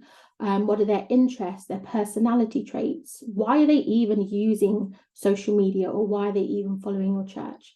This is going to help you paint a picture of your target audience or your ideal audience, and then it's going to help inform your decisions when creating content. The second step is just to make sure that you have a plan. And I really do love this quote by Benjamin Franklin. So it's, by failing to prepare, you are preparing to fail. And that couldn't be more true when it comes to social media, because you do need to have a plan. I know the amount of anxiety that can come up when it's like, oh, I haven't posted, I don't know what to post, and you just post, which is where the bulletin style content comes from, an update from the church or something that you haven't had much thought into. But then that means that you're not going to have as much engagement, you're not going to have as much interaction, because social media is new, but people are starting to understand and look for more of authenticity, more of genuine connection, so they can tell when something hasn't been thought through and it's just been posted for the sake of it. So make sure that you have a plan in place. So the 2 plans that you need to successfully cultivate an engaging community on social media is a social media plan and a content plan. So I'm going to take you through those 2 plans and how we can build those together. So this does look a little bit intense, but I promise you it's not. I'm just going to take you through each of these little bubbles and what you can do and how you can kind of build up your own social media strategy just from looking at this. So like I said, the first one is to have a social media strategy. And a social media strategy is basically, you know, a plan of everything that you want to do and what you hope to achieve on social media. So it should guide your actions and let you know whether you're succeeding or failing on social media. So the first thing is basically your why. Why is your church on social media? Why do you want to create content? So your why will really guide you on those days when you don't feel like creating content, or you don't feel like you have time, or you don't feel like you can show up. So your why is so important. So obviously your why could be to reach children and young people, to spread the good news of the gospel online, to increase your church attendance, or, you know, to build a community online. You can have a couple of whys, or you can have as many as you like, but I usually say have 3 or 4 in the bank, so you always remember what the reason is for you being on this platform and for you, you know, going to create content. The next one obviously is to do a mini target audience analysis, which we kind of spoke about in the last slide, which is knowing who your audience is, but just making it a little bit more official. So obviously having things like their age, location, what are their pain points, what do they need from me online, Having a picture, an idea of your audience is definitely going to help you and guide you with your content creation and how you interact with them as well. So the next one is obviously deciding what social media platforms you're going to use. And I tend to see like everyone just spread across all the platforms. We need to be on TikTok, Instagram, Twitter, YouTube. There is a lot. And my number one thing to say is just go on one or two, the one that you can be the best on and the one that you can create quality content on and be the most consistent. And it's really important also to go where your audience is. So for example, if you're passionate about reaching young children and, you know, young adults, they're going to be mostly on, you know, TikTok, or they're going to be on Instagram. Whereas if you're looking for more of an older demographic, to reach Christians who might have been for Christians for a while, you might use platforms like Facebook. So really go towards where your audience is and create content that is tailored to them for those different platforms. The next one is a little bit controversial, but I am a firm believer that this actually works, and it's to examine the strengths and weaknesses of other churches online. Look at what they're posting on their Facebook. Look at how they're interacting with audiences, seeing their strengths, seeing their weaknesses, seeing their content, seeing engagement, seeing what works for them, and then seeing how you can take inspiration from that and then start to create that and add that into your own content plans or own social strategies. This is definitely not, you know, a copy and paste thing by any means, but it's basically just taking engagement and seeing how you can do it for your community and your audience as well. Lastly would be a social media audit. So this is basically looking at things like your posting frequency. So how often are you actually going to be posting? You know, consistency is so important, which we'll speak about later. And, you know, what time of the day you're going to be posting, looking at things like your profile information. What metrics are you going to be even tracking to gauge your levels of success? So will you be looking at things like your follower counts or your reach? You know, there's a lot of questions that you need to ask yourself. So it's really not just about posting content and hoping it does well. If you have a strategy and a plan behind you, you're going to see much better results and a much engaged community as well. So the next plan is your content strategy. So a content strategy, content plan is essentially a plan on how you're going to use content like video, audio, images, written copy to achieve your social media goals. So, you know, what we start off with is something called content pillars. So these are kind of the overall foundation of your content plan. So it's, you know, where your content ideas will start to stem from. So these are, the most common pillars that I usually see within Christian sectors and organizations is content that either inspires, content that celebrates, content that educates, informs, and content that connects. So you usually pick around 2 to 3 content pillars. And once you have those content pillars, you can actually start to generate content ideas from that. So for example, if I say I'm going to use a content pillar that is inspirational, I can then think of loads of inspirational content I can use on my church. So Bible verse of the day or Bible verse of the week, inspiring testimonies and stories. So you can see you can start to build up content just from your content pillars as well. The next is your church style. So what is your copy going to sound like? What is the feel you're going to give people when they come onto your social media channels and pages? Is it going to be welcoming? Is it going to be formal? Is it going to be easy to understand? You know, these are different things you have to think about as well when you're creating content. What emotion am I trying to invoke when someone sees my content? Obviously, your visual assets as well. So what colors are you going to use? Do you have brand colors? Do you have church colors? Is your text going to be larger to accommodate people in your church? Or is it you're going to have captions on your videos to be, accessible? So things like that, taking into account your visual assets is very important. And then lastly is there going to be any running themes that you want to have on your social platform? So you regularly share good news or information about children and families or prayerful content. These are all questions that you do need to ask yourself when building that content strategy up. So to help you even further with your content is something that I've coined called the RSVP rule. So this is basically going to help you guide you to create that lasting content that's going to be engaging for your audience. So this stands for creating content that is relatable, shareable / savable, valuable, and purposeful. So relatable content is content that your audience, that stirs up some type of emotion in your audience. And you're only going to actually be able to do relatable content if you understand who your audience is, which is why I was very, I wanted to put that one at the beginning about knowing who your audience is. You need to be able to relate to them. If not, they're just not going to engage with your content. Next is, when you're thinking about content, have, in your mind, can they share this content? Is it something that they're going to want to save and come back to later? Do they want to share this with friends? Because obviously, when your content is shared, your content's going to be seen by a much wider audience as well. Next is valuable. So it's, your content is only going to be engaged with if your audience finds some value in it, which is why I'm really really want to help churches to move from that bulletin board style, because most of the time they just don't find bulletin style content as valuable. So, is your content informative? Is it inspirational? Is it entertaining? Is it going to educate? Those are type of value things that your audience are looking for, and which is why content pillars is such an important part of your content guide. Lastly is purposeful. So your content needs to have a purpose, which is basically your why, and the purpose needs to be much bigger than you. So finding out your why and your purpose is very important.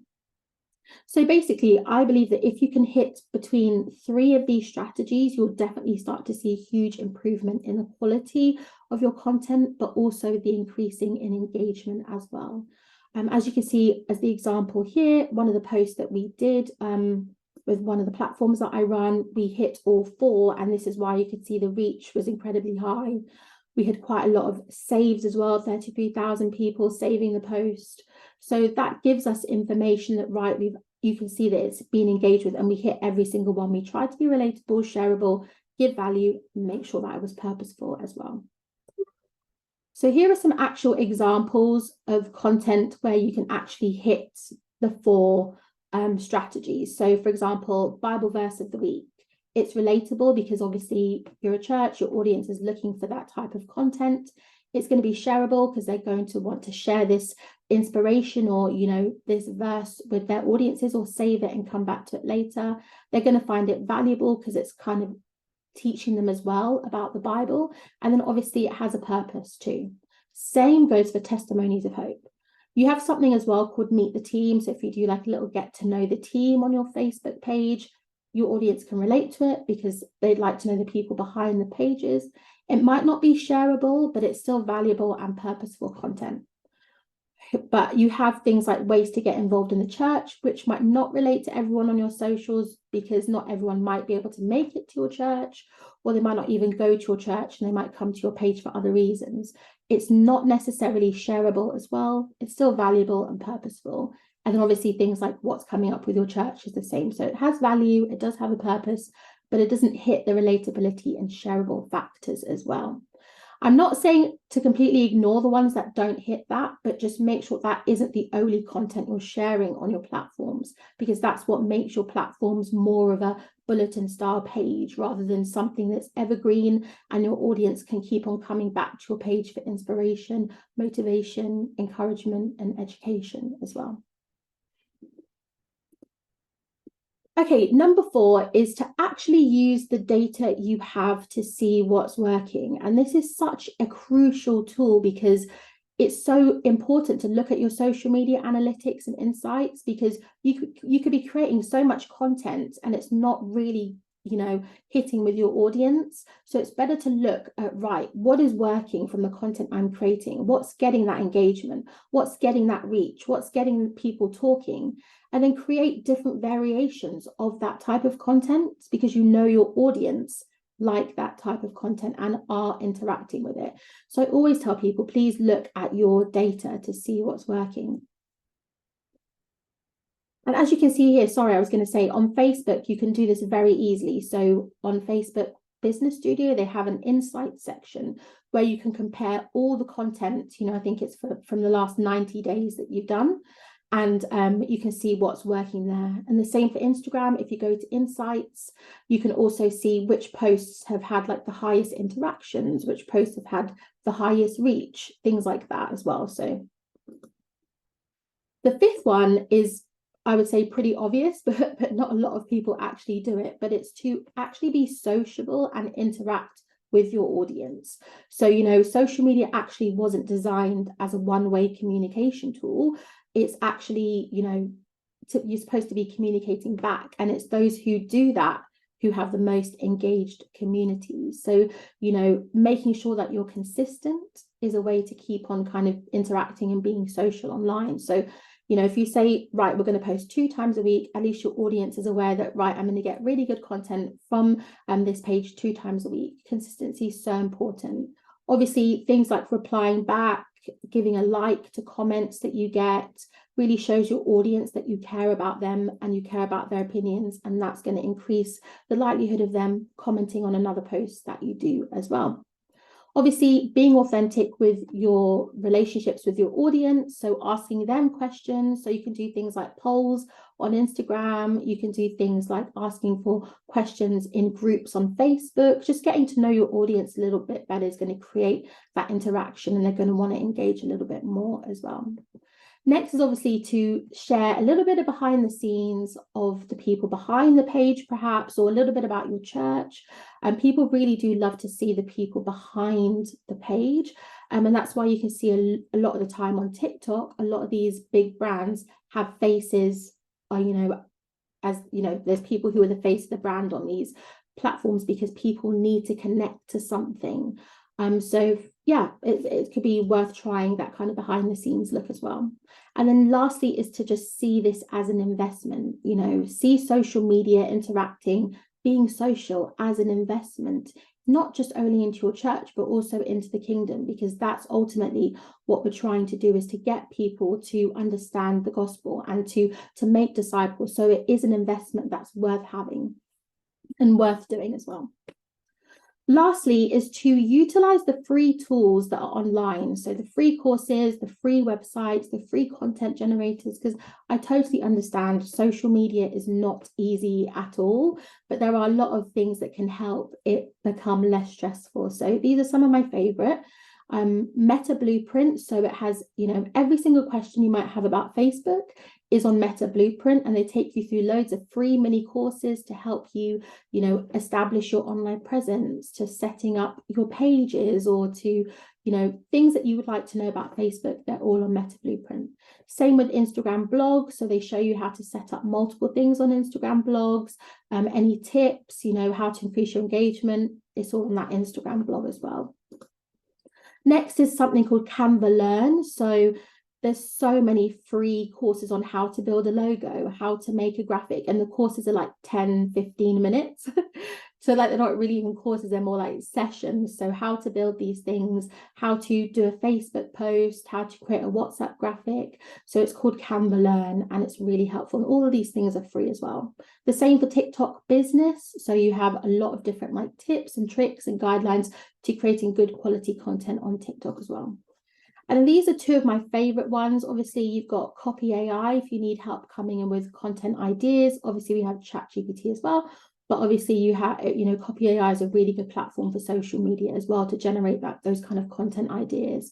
And then also one of my favorite platforms is called Answer the Public. So if you have any questions, or not any questions, but if you put the sector that you're in or want to talk about a topic, it will show you all the questions people are asking about this particular topic on Google, and then you can begin to answer that through your social media. So there's loads of questions people are asking about God, or, you know, faith or Christianity. So why can't you then help in that sense on social media, answering these questions for people in the way that you can? Oh, I think that, sorry, I clicked Answer the Public. Right, so this is a recap. So the 6 ways that I would advise you to kind of transform your social media presence would be: 1, knowing your audience and who you're trying to reach. 2, making sure that you do have a plan in place, so your content strategy and your social media strategy. When creating content, always remember the RSVP rule. So is this content relatable? Is this content valuable? Is this content shareable? Is this content purposeful? Always kind of have that in your mind when you are creating your content. Number 4, obviously use your social data to see what is actually working. Don't forget to interact and be social with your audience. So liking, commenting, engaging, and then utilizing the free tools and content generators just to make your social media experience a little bit easier. Good afternoon, everybody. Welcome back. Welcome back from the breakout groups. I hope you had some good conversations, some stimulating and interesting and inspiring discussions, some time to reflect on what we heard from Emma in that particular presentation. We are going to have some conversation now, reflecting further on what Emma said and an opportunity to share what might be coming in from the group. So hello, Emma. Good afternoon to you. Hello, everyone. Thank you for having me again. My name's Jenny. I'm a Methodist minister, currently working in Wales, serving as the district chair there. I'm not a social media bod, so I found what you said very, very, really interesting, really helpful, and really reassuring. You said a lot of really, really good, solid stuff about communicating and ways we communicate and so on. It took me back to my days of training to be a local preacher.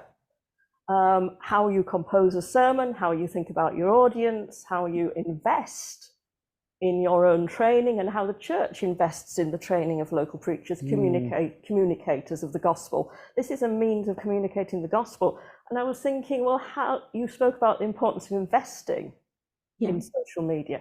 How do we encourage more churches, more Christians to invest time, money, resources in social media? Yeah, I think that is honestly the number one difficulty I've definitely come across, is trying to persuade people that this is something that's happening and it's not going anywhere. And I really do think that we need to look at it as more mission-led, more than anything, because people do think, oh, social media, it's a post here and there, but it's actually what's the real reason for being on that platform? Like if we believe what the gospel says and what the Bible says, it is to go out there, make disciples, and to spread the gospel. So I definitely feel that if, the disciples were around at this time, social media would be a huge avenue they would be using, because it's a free tool to share your message. And there's so much content being spread, so much, information online. Why shouldn't we be part of the conversation? Why shouldn't we be spreading our own good news with everyone as well, just to kind of combat all the other things that people see and read online? So it's such a huge tool, and it shows because there's so many people using it. So we can't afford to be left behind. Yeah, I mean, you spoke about motivation, didn't you? I was very struck by your use of that word, motivation. What is our motivation? What is our why? And you said about having, 3 or 4 whys. To remind yourself on the days when you don't feel like updating your Facebook page, or you don't feel like putting something else on Instagram, to remember why you are doing it. And if our motivation as Christians is sharing the good news of the love of God in Jesus Christ, that's a powerful motivation. I've just some of the things coming in from kind of the wider community. I having a conversation around the kind of the structured, planned approach to doing digital, and the more authentic, in the moment approach to doing digital, and the balance between those two things in relation to the strategic work that you helpfully gave us a good grounding in. Do you see that both of those are tools in the toolbox that we can utilise as far as coming to digital? Yeah, definitely. So I kind of like to look at it 2 different ways. So evergreen content is content that is obviously going to last and stand the test of time. So you do want to be sharing that evergreen content that people can always come back to on your platform. So that's those testimonies, those Bible verses, those inspiring stories. But then I think you can combat that with more kind of news related posts, which are that kind of regular updates posts, but also news about what's happening in the local communities that people can get involved with. Like, there are different ways you can mix and match. You can still be authentic by sharing planned content. It's better to have a plan, because I always find there's a lot of anxiety that comes with not having a plan and be like, oh, we haven't posted on Facebook for 2 weeks. what do we do? Like, you know, your audience are expecting something. So I always say have a schedule, have a content plan, and then you can always change things about, add something a little bit more not as planned out in there, but always have a structure or an idea of what it is you're going to post this week is what I really stand by. And what is sort of your one piece of advice, really practical advice for people, churches that are starting out maybe on thinking about gaining strategy or thinking about building a plan? What would be the one thing you would say to them? I'd say start off small. Quality is 100% more important than quantity. So I see some churches being like, right, we'll get on Facebook and do 7-8 posts a week. And I'm like, no, you don't need to do that.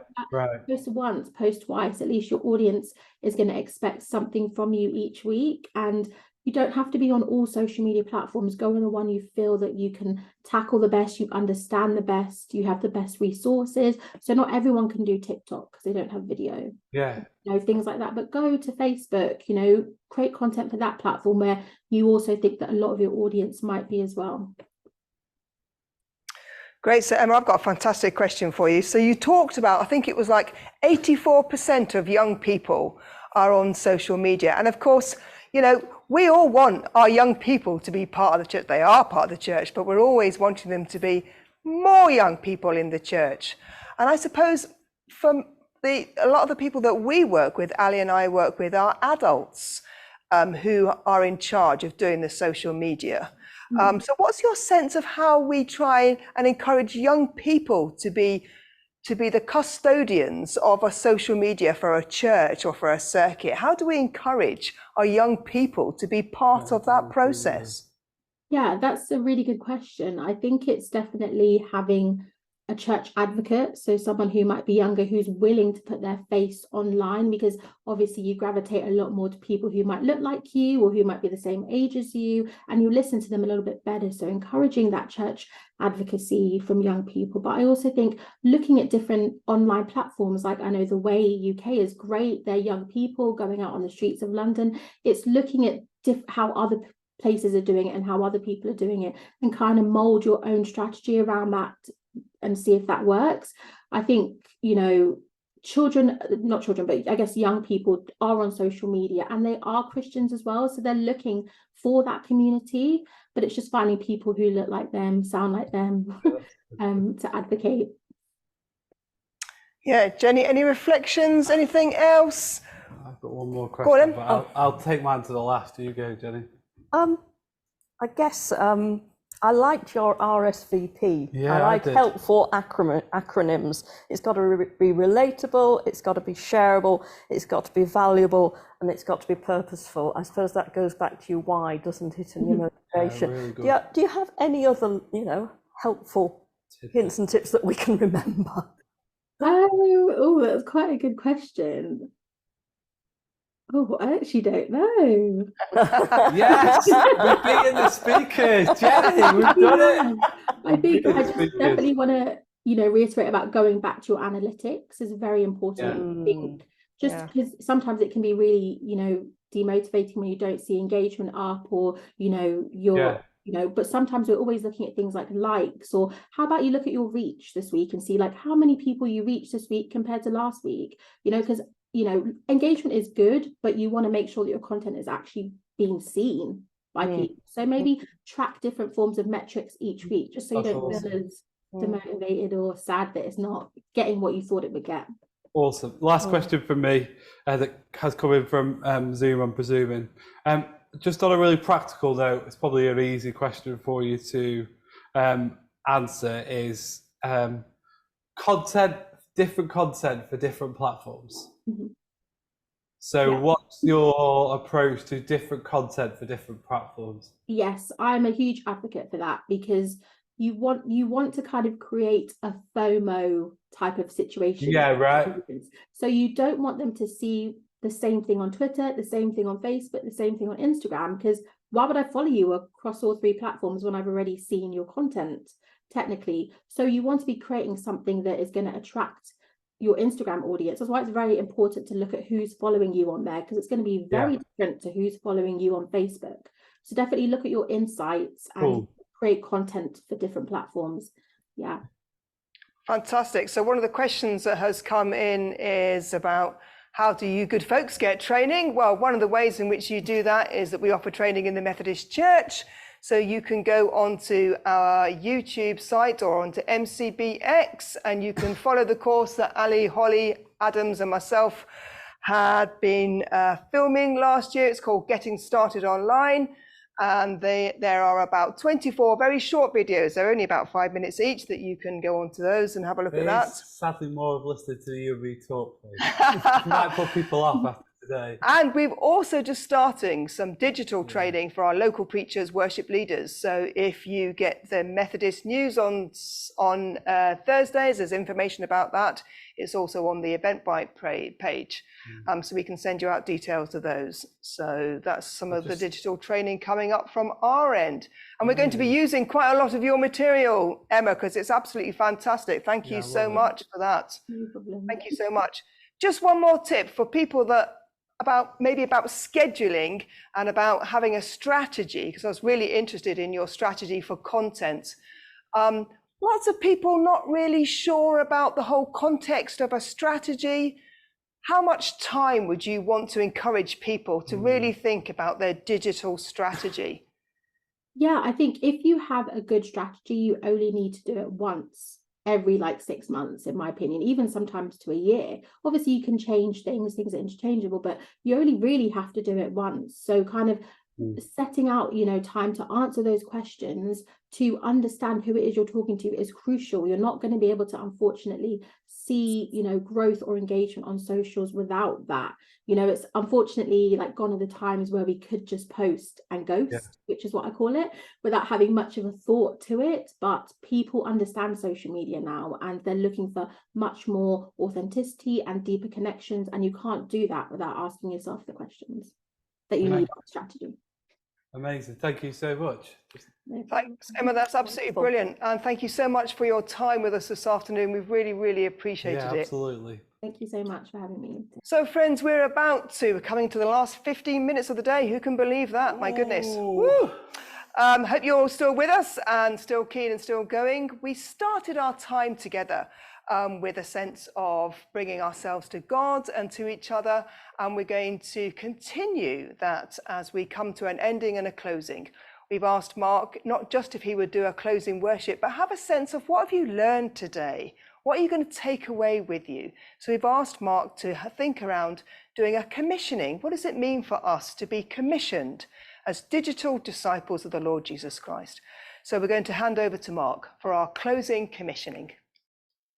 During this commissioning time, you're invited to share as you're able in speaking those words in bold type that you'll see on the screen. We are gathered, though scattered. God is near, though we are far apart. The Lord be with you, and also with you.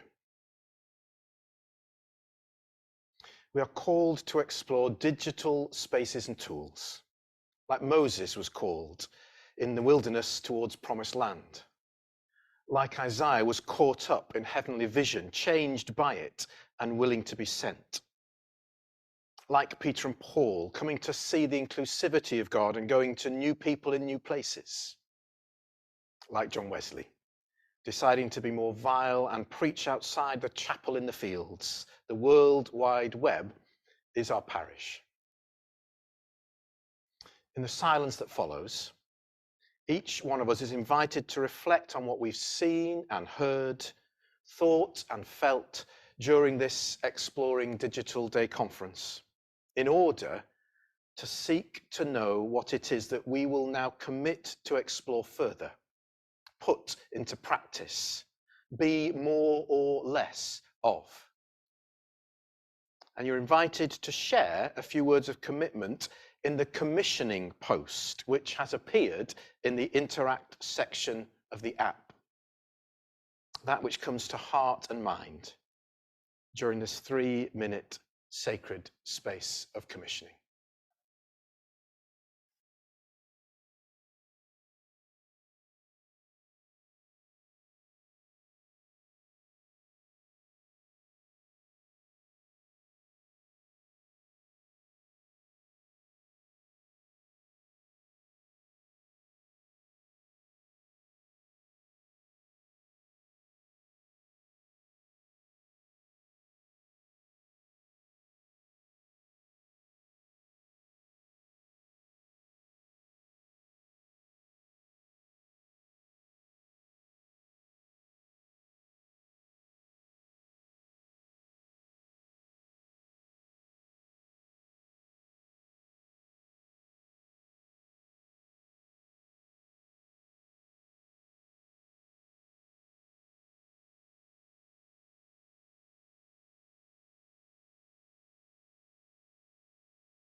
believing that God is omnipresent and in the light of resurrection promise, I am with you always, we uphold that each of us, whoever we are and wherever we are, is at this and every moment in divine company. Believing that Jesus, in Jesus, and therefore in us, the physical and spiritual, divinity and humanity are made one, we affirm that our analog and digital experience is part of our one sacred life. Believing that Holy Spirit energizes and equips us in mission and ministry to the whole world, we welcome the call to be exploring digital. And we pray. God, who calls and commissions us in Christ, send us in the power of your Spirit from this conference to explore how to worship digitally, to learn and care digitally, to serve digitally, and to evangelize digitally. May we be a blessing within and beyond God's church for the transformation of the world. Amen. You are commissioned, you digital disciples of the Lord Jesus Christ.